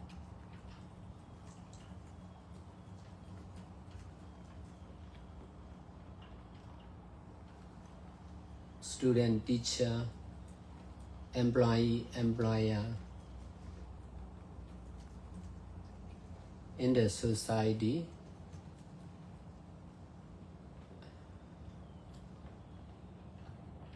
the weakness and side effects of the society and social activities became more and more clear. In this way, my life of a lay person became more and more useless. At that time, I was busy with doing more and more good deeds and practicing meditation. I could successfully start my business.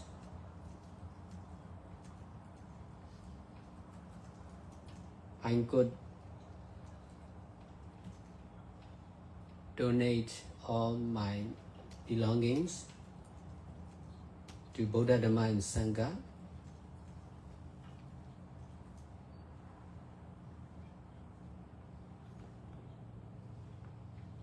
In this way, the whole society and social activities are nonsense,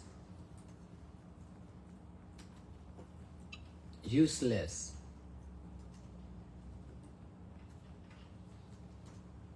For the meditators.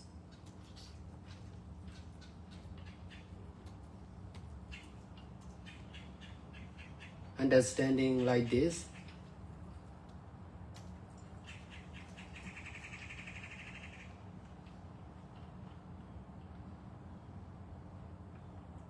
is the cause of appearing decision to ordain as a monks and be bad for the gratitude of Buddha, Dhamma, and Sangha by teaching meditation and helping everyone in the society. This is the decision made by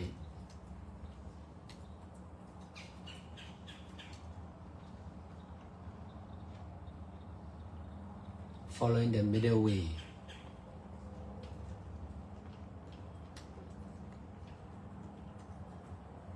Guided by Buddha.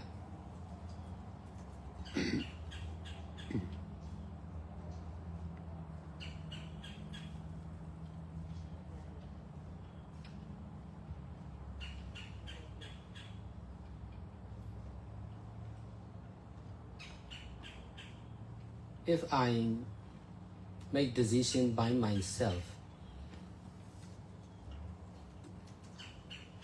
if many people trying to stop my decision, I must stop for sure, because of decision made by merits or good deeds.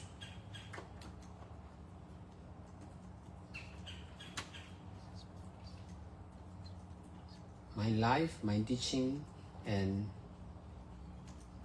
the power organizations are under the protection of Buddha, Dhamma, and Sangha. That's why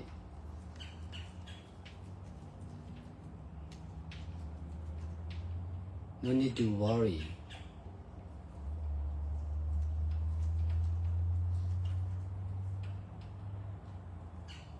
Even if something bad happen concerned with me and the Power Center, we can accept it.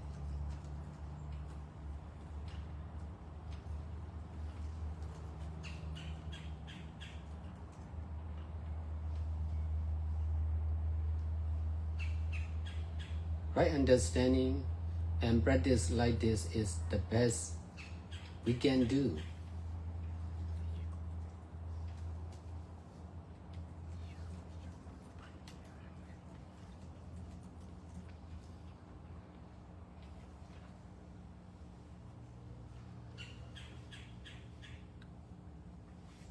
The one except Buddha is complete.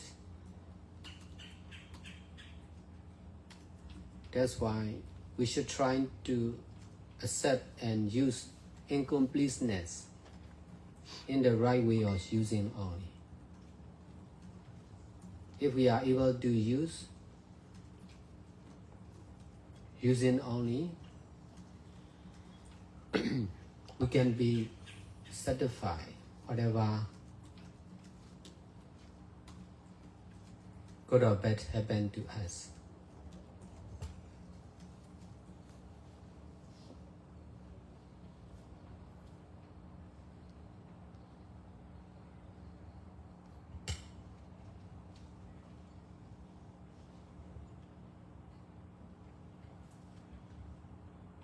Về phần thiền định Samatha, thầy không có quá nhiều sự tập trung vào Đức Phật, Pháp và Tăng trước khi thầy thực hành thiền.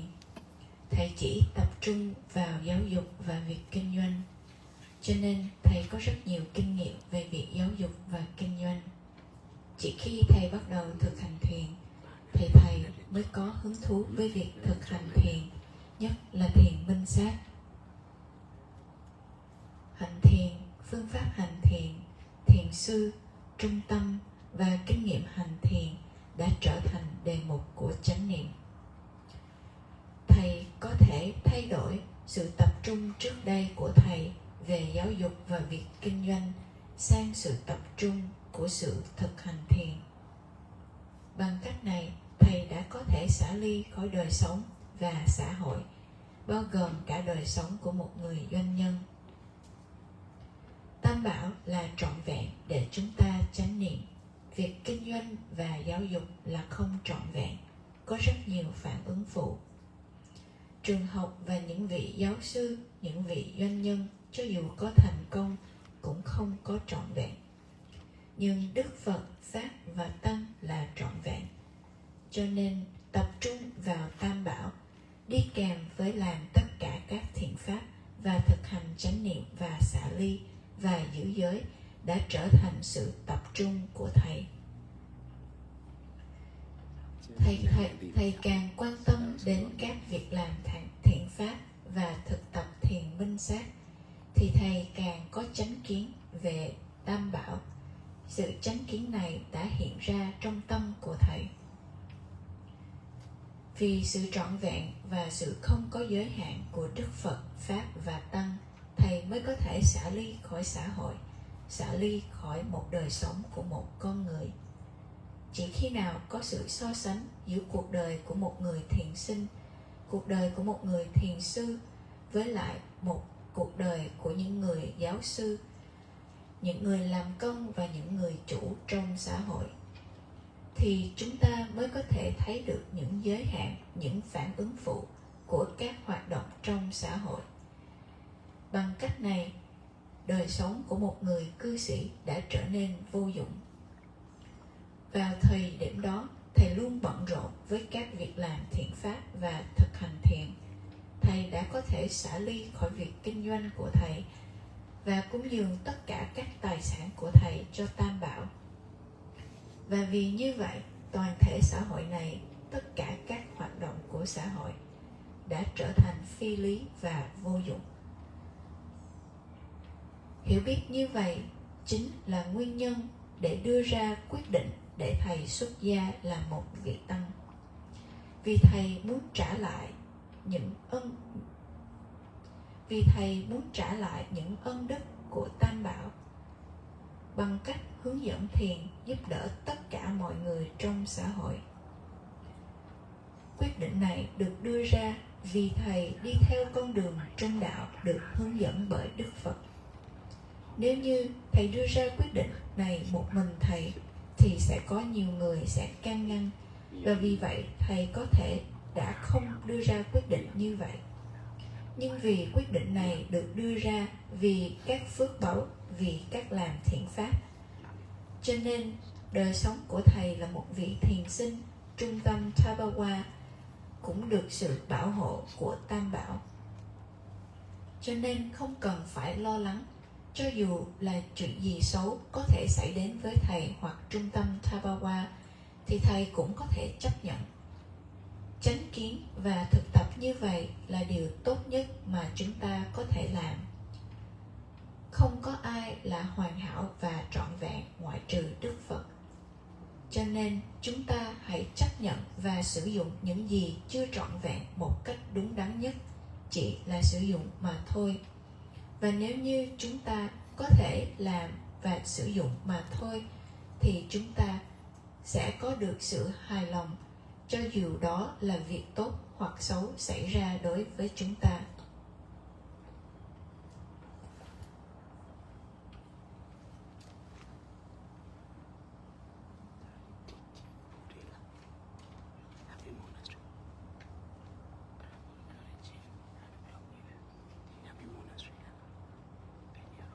Dạ sư, chúng ta có nghĩ để dùng trà vào buổi chiều hay là chúng ta vẫn tiếp tục?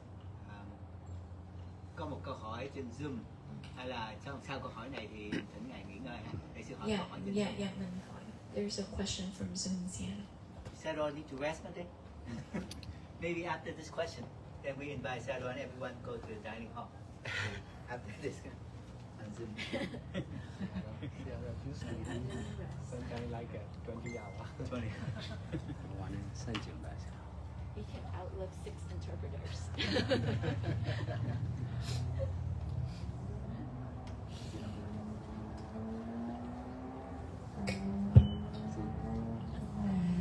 We thank you, Bante, for your answering our questions with so much insight.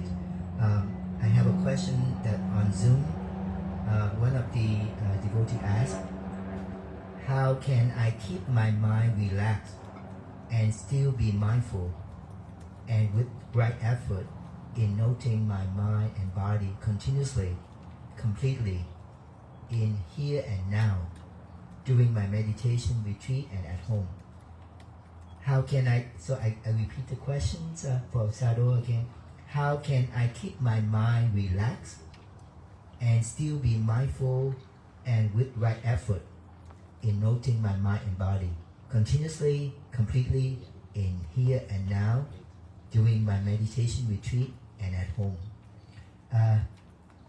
Cái câu hỏi của thiền sinh trên Zoom là Xin cho con được hỏi làm sao con có thể giữ cho tâm được thư giãn mà vẫn tỉnh thức với chánh tinh tấn trong việc ghi nhận thân và tâm một cách liên tục, trọn vẹn trong giây phút hiện tại, cả khi ở trong khóa tu thiền và khi ở nhà.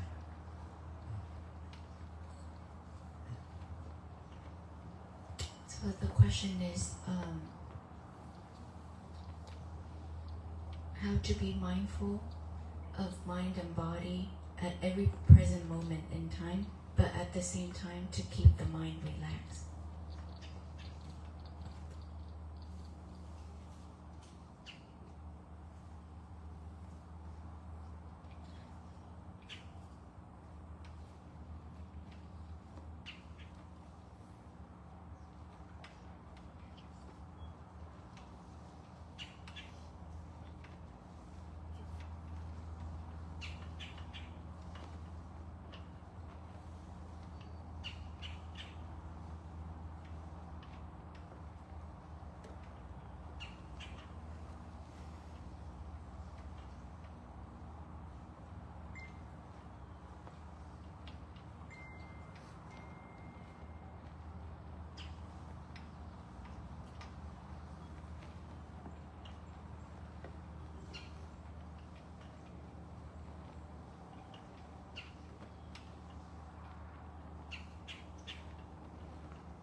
So practicing only at home, is it?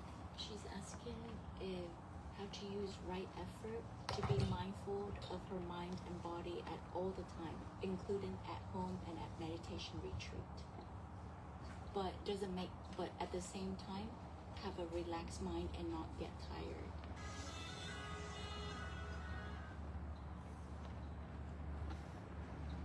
Do you understand? Yes. Yeah. Every present moment, I feel lonely. ကိုယ်ဘယ်လိုကြိုးစားလဲပြီးတော့အဲ့ဒီလိုမျိုး mindful ဖြစ်နေတဲ့အချိန်မှာ relax လည်းဖြစ်ချင်တယ် Okay. So, how to have right effort in being mindful of mind and body at every present moment, including at home and at meditation retreat, but at the same time keeping the mind peaceful and relaxed.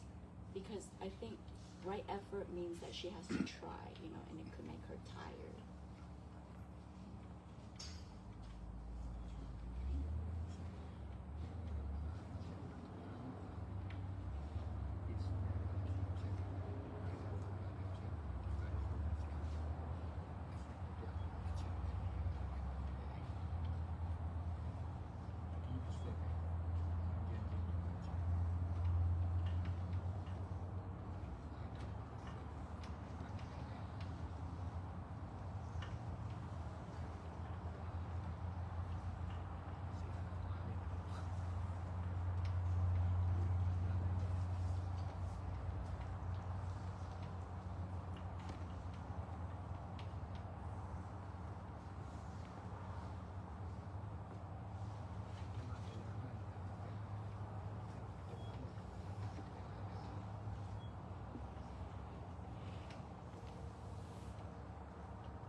to be mindful every present moment, we need to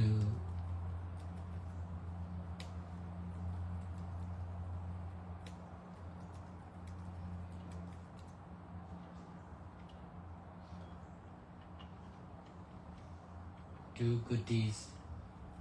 We need to do all kinds of good deeds and practice meditation seriously and continuously. When we are doing good deeds like this, we will be mindful every action of body and mind. When we are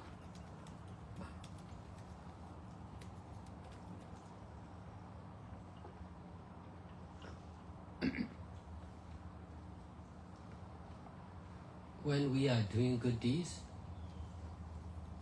with mindfulness, whatever we do,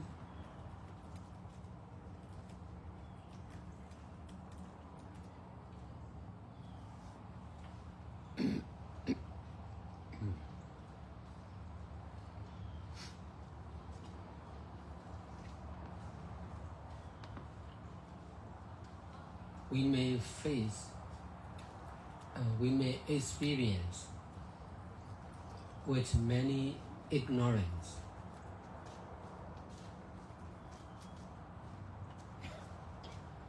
The more we are serious in present action of mindfulness, the more we will experience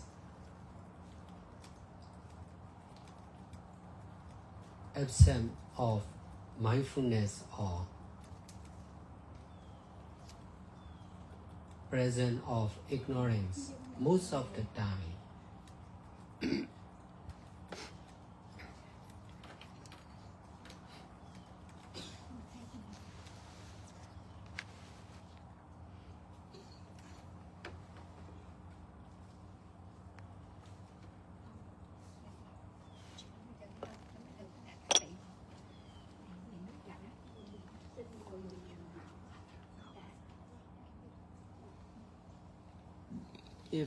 If there is no pain, there will be no gain. If there is no knowing about many ignorance, many present ignorance,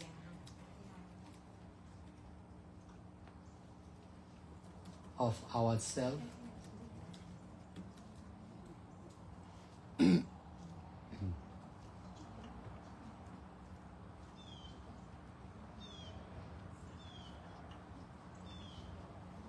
there will not be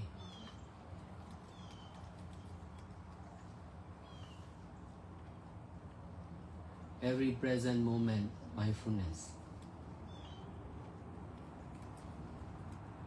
The more we know about our own present ignorance, the more we can be skillful in practicing mindfulness. If we cannot endure the pain or ignorance or failure for long term, we are sure not to get success.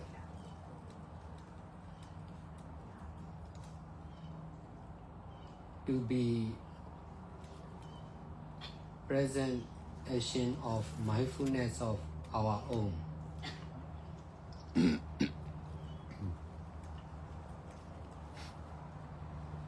Only when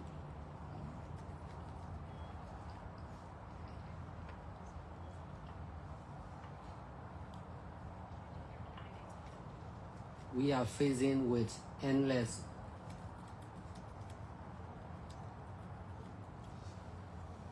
ignorance of our mind,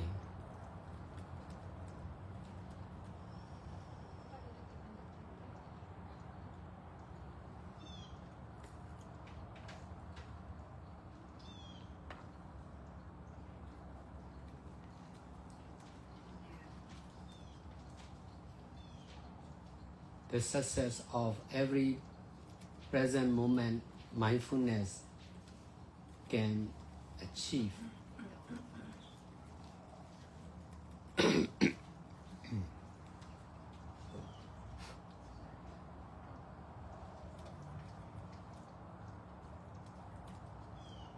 If we are not patient enough to experience with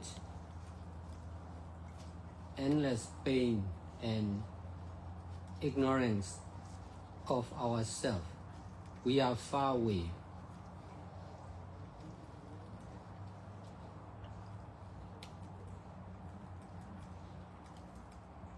To belong to our own present action of mindfulness.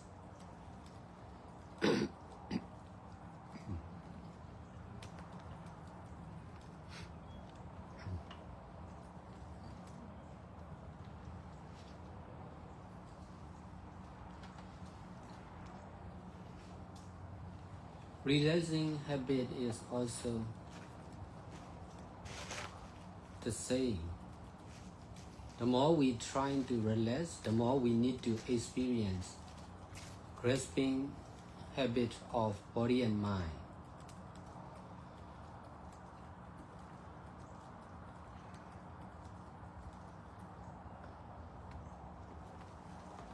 Grasping habit of body and mind is strongly rooted for the living beings. Therefore, it will be really difficult to be realizing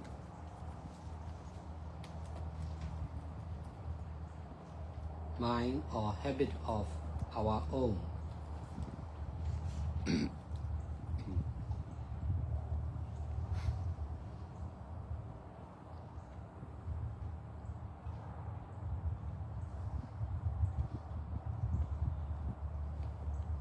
In my own experience, I have been practicing like this for over 20 years continuously. Till now, I have to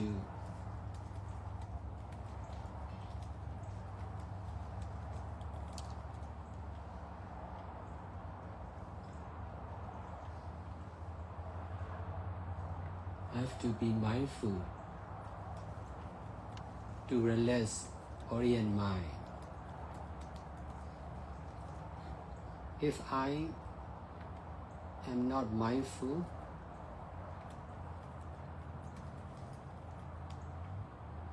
there will be grasping, use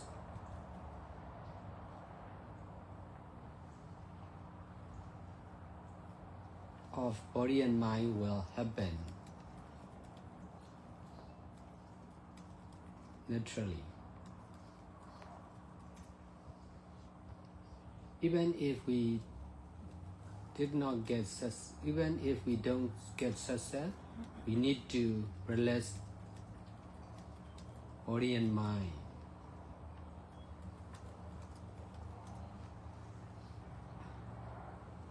All the time.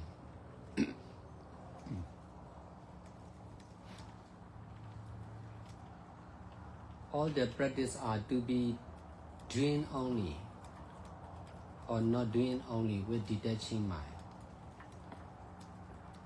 If we are doing or not doing with attachment, it is wrong. If we are doing with detachment, it is right.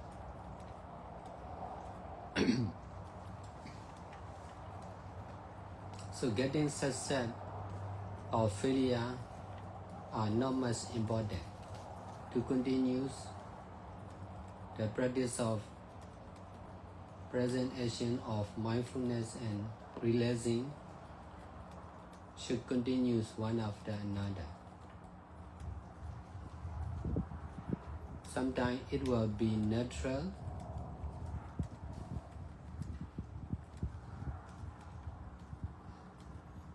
sometimes it will be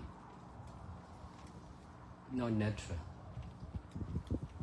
Sometimes it will be difficult, sometimes it will be easy. Not to give up.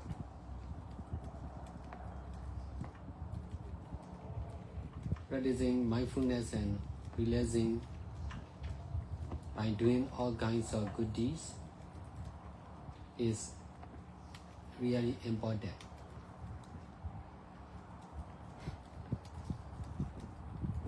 I'm teaching like this for over many years continuously. I'm not grasping getting success or not. That's why I can accept any good or bad comment concerned with my teaching. I can continue to teach like this.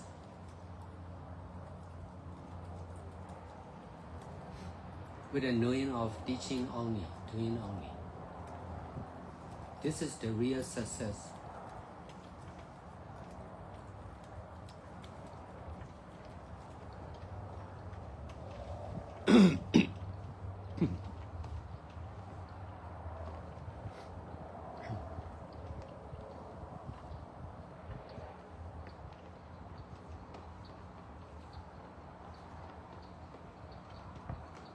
For all the practitioners.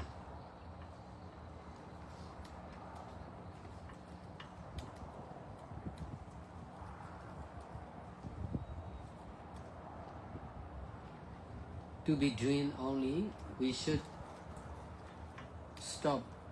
We must dare to stop whatever we do.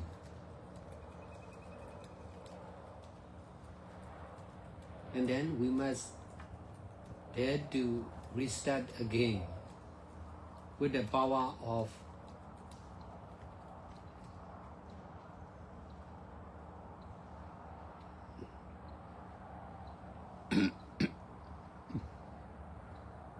not doing.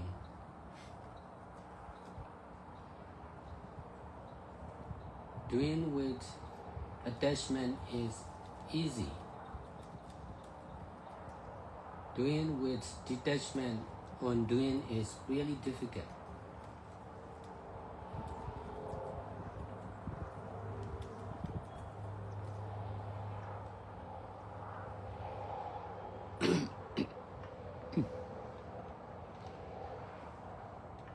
I attach on action. That's why doing something is easy for me. But when I practice meditation, I came to understand and trying to stop whatever I used to do, even thinking. Because of stopping continuous thinking, the power of detachment from thinking appear in the mind. In this way, I don't need to think most of the time. Good idea or decision appear naturally because of the ability of detachment from continuous and serious thinking habit. The power of attachment on thinking is not complete. The power of detachment from thinking is complete.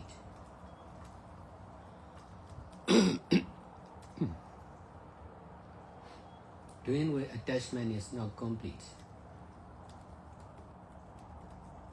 That's why we need to stop whatever we do, and then we need to start again. Without desire to do, without attachment on doing, that is really difficult.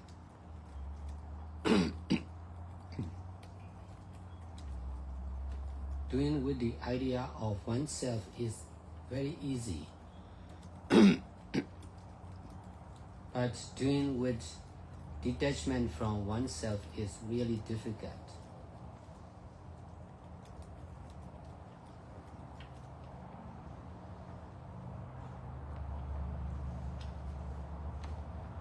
If we are following Buddha or middle way, we must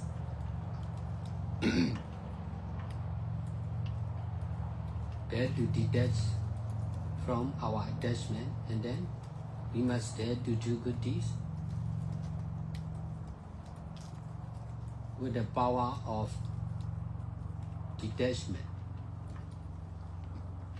on oneself.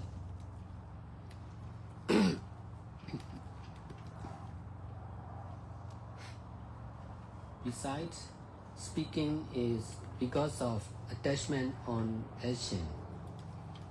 I speak very little. Therefore, speaking or teaching or sharing or answering the question like this is really difficult for me because of not practicing enough. In order to detach from attachment on less speaking, I need to speak more and more. I need to teach more and more.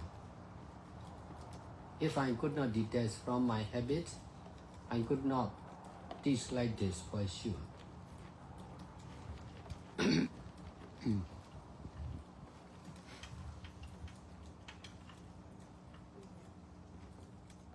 From the teaching of Buddha, I came to understand every attachment need to detach. In this way,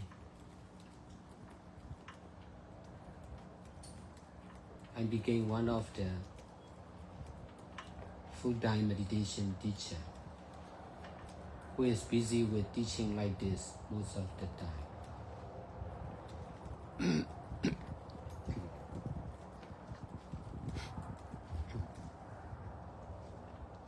Because of practicing mindfulness and detachment, my weakness, even my weakness concerned with speaking became one of my strongest points.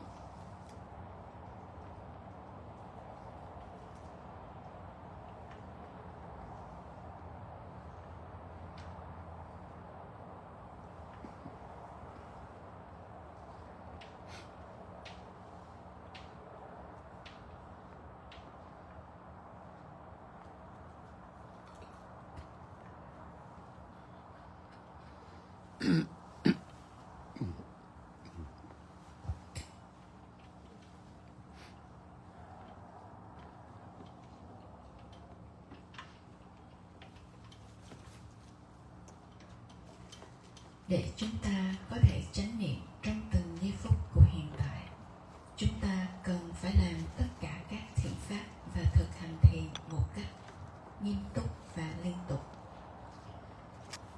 Khi chúng ta đang làm thiện pháp như vậy, thì chúng ta đang chánh niệm trên tất cả các hành động của thân và tâm. Khi chúng ta làm các thiện pháp với sự chánh niệm, thì chúng ta sẽ phải có những trải nghiệm với rất nhiều sự vô minh. Chúng ta càng thực hành chánh niệm, thì chúng ta càng phải có những trải nghiệm về sự vắng mặt của chánh niệm và sự có mặt của vô minh. Nếu như không có nỗi đau, thì sẽ không có những thành tựu. Nếu như không biết về rất nhiều vô minh của chính bản thân chúng ta, thì chúng ta sẽ không có được chánh niệm trong từng giây phút của hiện tại. Chúng ta càng biết về sự vô minh trong hiện tại của chúng ta, thì chúng ta càng trở nên thuần thục trong việc thực hành chánh niệm. Nếu như chúng ta không thể chịu đựng những cơn đau, không thể chịu đựng sự thất bại, thì chúng ta chắc chắn sẽ không có được sự thành công trong việc thực hành chánh niệm trong từng giây phút của hiện tại. Chỉ khi nào chúng ta đối mặt với vô vàn sự vô minh trong tâm, thì chúng ta mới có thành công với việc thực hành chánh niệm trong từng giây phút của hiện tại. Nếu như chúng ta không kiên nhẫn đủ để kinh nghiệm những cơn đau, để trải nghiệm những sự vô minh, thì chúng ta còn quá xa với sự chánh niệm trong từng giây phút hiện tại của chúng ta. Thói quen thư giãn cũng như vậy. Chúng ta càng muốn thư giãn thì chúng ta cần phải có những trải nghiệm liên quan đến những thói quen nắm bắt của thân và tâm.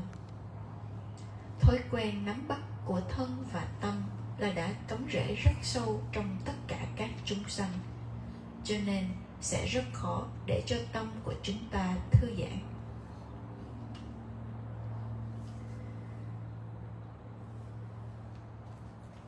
Thầy đã có kinh nghiệm hành thiền trên 20 năm, nhưng cho đến bây giờ, Thầy cũng cần phải chánh niệm để thư giãn toàn thân và tâm.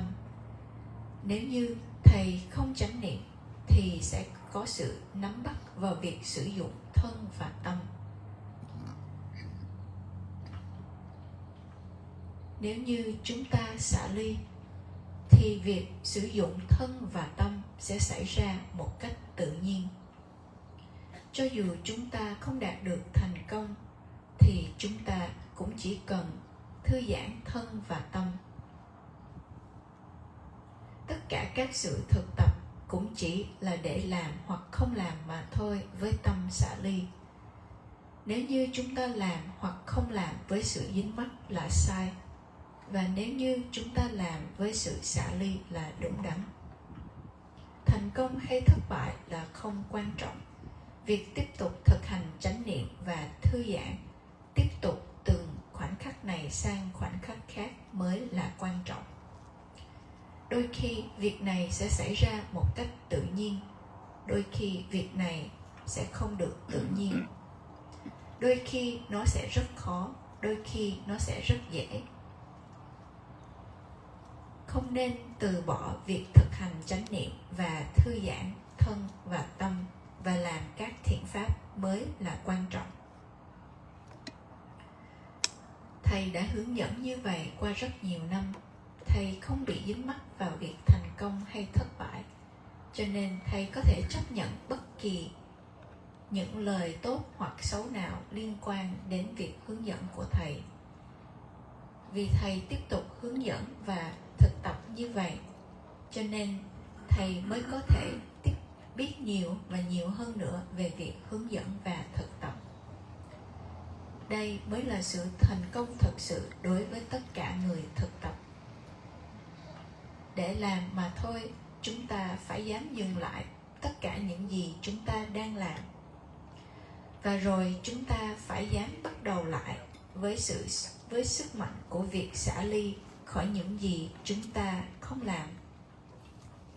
Làm với sự dính mắc là rất dễ dàng, làm với sự xả ly là rất khó khăn. Vì thầy dính mắc vào các hành động, cho nên làm một việc gì đó là rất dễ đối với thầy. Nhưng khi thầy thực hành thiền, thầy đã hiểu rằng thầy cần phải dừng lại những gì thầy đã quen làm, cho dù đó là việc suy nghĩ. Vì thầy đã dừng lại việc suy nghĩ, cho nên sức mạnh của việc xả ly đã giúp cho thầy tiếp tục suy nghĩ. Nhưng thầy không cần phải cố gắng để suy nghĩ. Những suy nghĩ tốt, những ý tưởng tốt đã hiện ra một cách tự nhiên. Sức mạnh của sự dính mắc vào suy nghĩ là không trọn vẹn.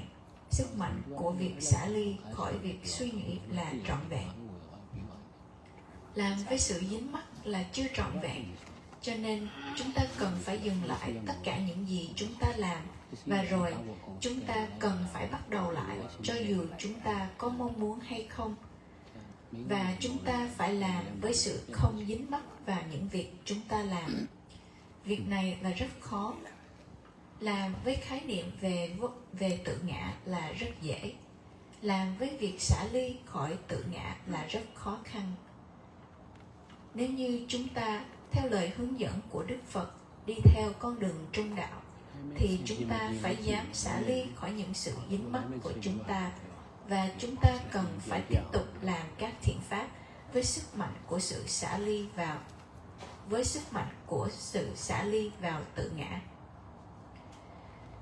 Thầy cũng có sự dính mắc vào hành động, ngay cả việc nói thầy nói rất ít. Rất khó để cho thầy hướng dẫn, chia sẻ và trả lời câu hỏi vì thầy không thực tập đủ. Cho nên để có thể xả ly khỏi việc nói ít, thầy cần phải nói và hướng dẫn nhiều và nhiều hơn nữa. Nếu như thầy không thể xả ly khỏi chính thói quen của mình, thì thầy đã không thể hướng dẫn như vậy, chắc chắn là như vậy. Theo lời hướng dẫn của Đức Phật, thầy hiểu rằng tất cả sự dính mắc cần phải được xả ly. Bằng cách này, thầy đã trở thành một người thiền sinh và luôn bận rộn với việc hướng dẫn toàn thời gian. Vì thực hành chánh niệm và xả ly, cho nên cho dù yếu điểm của việc không thích nói chuyện đã trở thành một điểm mạnh của thầy.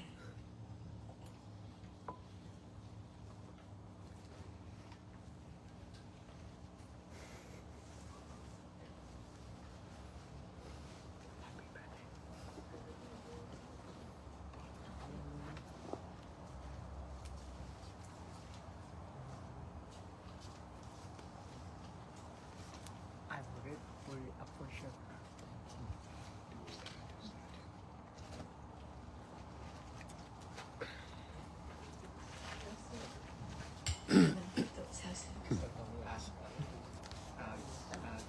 Ngài Không nào mình này phải đi mà lại nghe xem ai ở mà lại là sự dài. Dạ, nếu có mà, nghĩ ngài không? nếu mà sư không có chương trình là ngày ngồi tới sáng. Chương trình hả? Nhà Thỉnh ngài vô chánh điện không ngồi thiền đây đi. Thỉnh ngài ngồi thiền và cho đại chúng tin chung ngồi thiền luôn. Okay. Ngài, He's asking if Seattle can give guided meditation or we can meditate together with the people on Zoom. in this natural environment, but this is very Something wrong with the breakthrough, so I need to check the breakthrough more. I do need my other translator so I can get a bathroom break. Do I need to take over? Cancer. Yes, sir. For now? Yes. Just temporarily. Yes, yes. How about you? You need a break.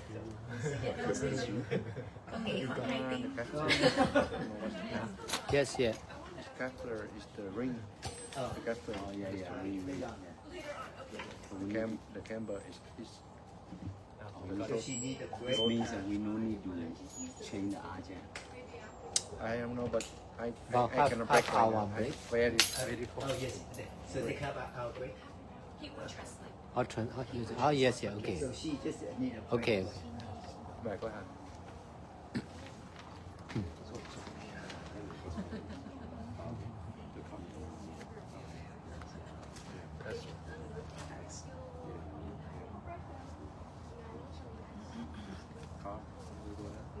So the weather is Bante is very nice right now. Yes. It's very good, and we have listened to Bante with your wisdom and compassion. We are very joyful. If for a few minutes, if Bante can help guide us, and people on Zoom also with the meditation, I think that would be sad. Let me go see that car. Đang tao. Nhà mày thì cho anh này à.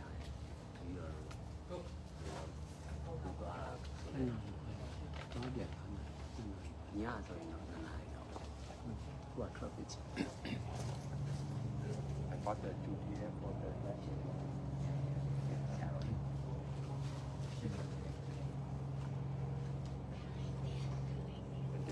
I need to allow my to follow me today. Restaurant.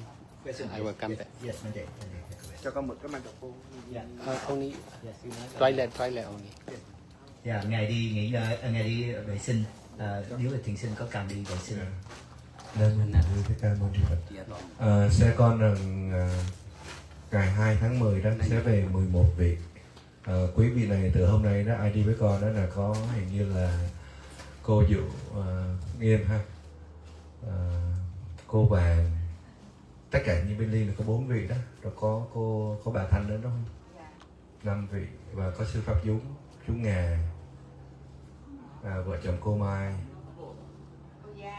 cô Giang thì mấy vị lấy hành lấy bọn lên xe đó là bây giờ luôn Rồi I didn't let him know that I'm ready for the weekend. That's what I said. I'll go back to the California. 5 minutes later, there will be guided meditation. Now I will go to restaurant. Và Ngài sẽ đi vệ sinh khoảng 5 phút. Mời đại chúng có thể đi 5 phút và trở lại. Sẵn đây sư tính thông báo là ai mà có cần giặt đồ đó, mình có thể gom đồ sẵn. Nếu mà tối nay khuya quá thì ngày mai sáng chắc sư nghĩ cũng còn thời gian. Dạ, mình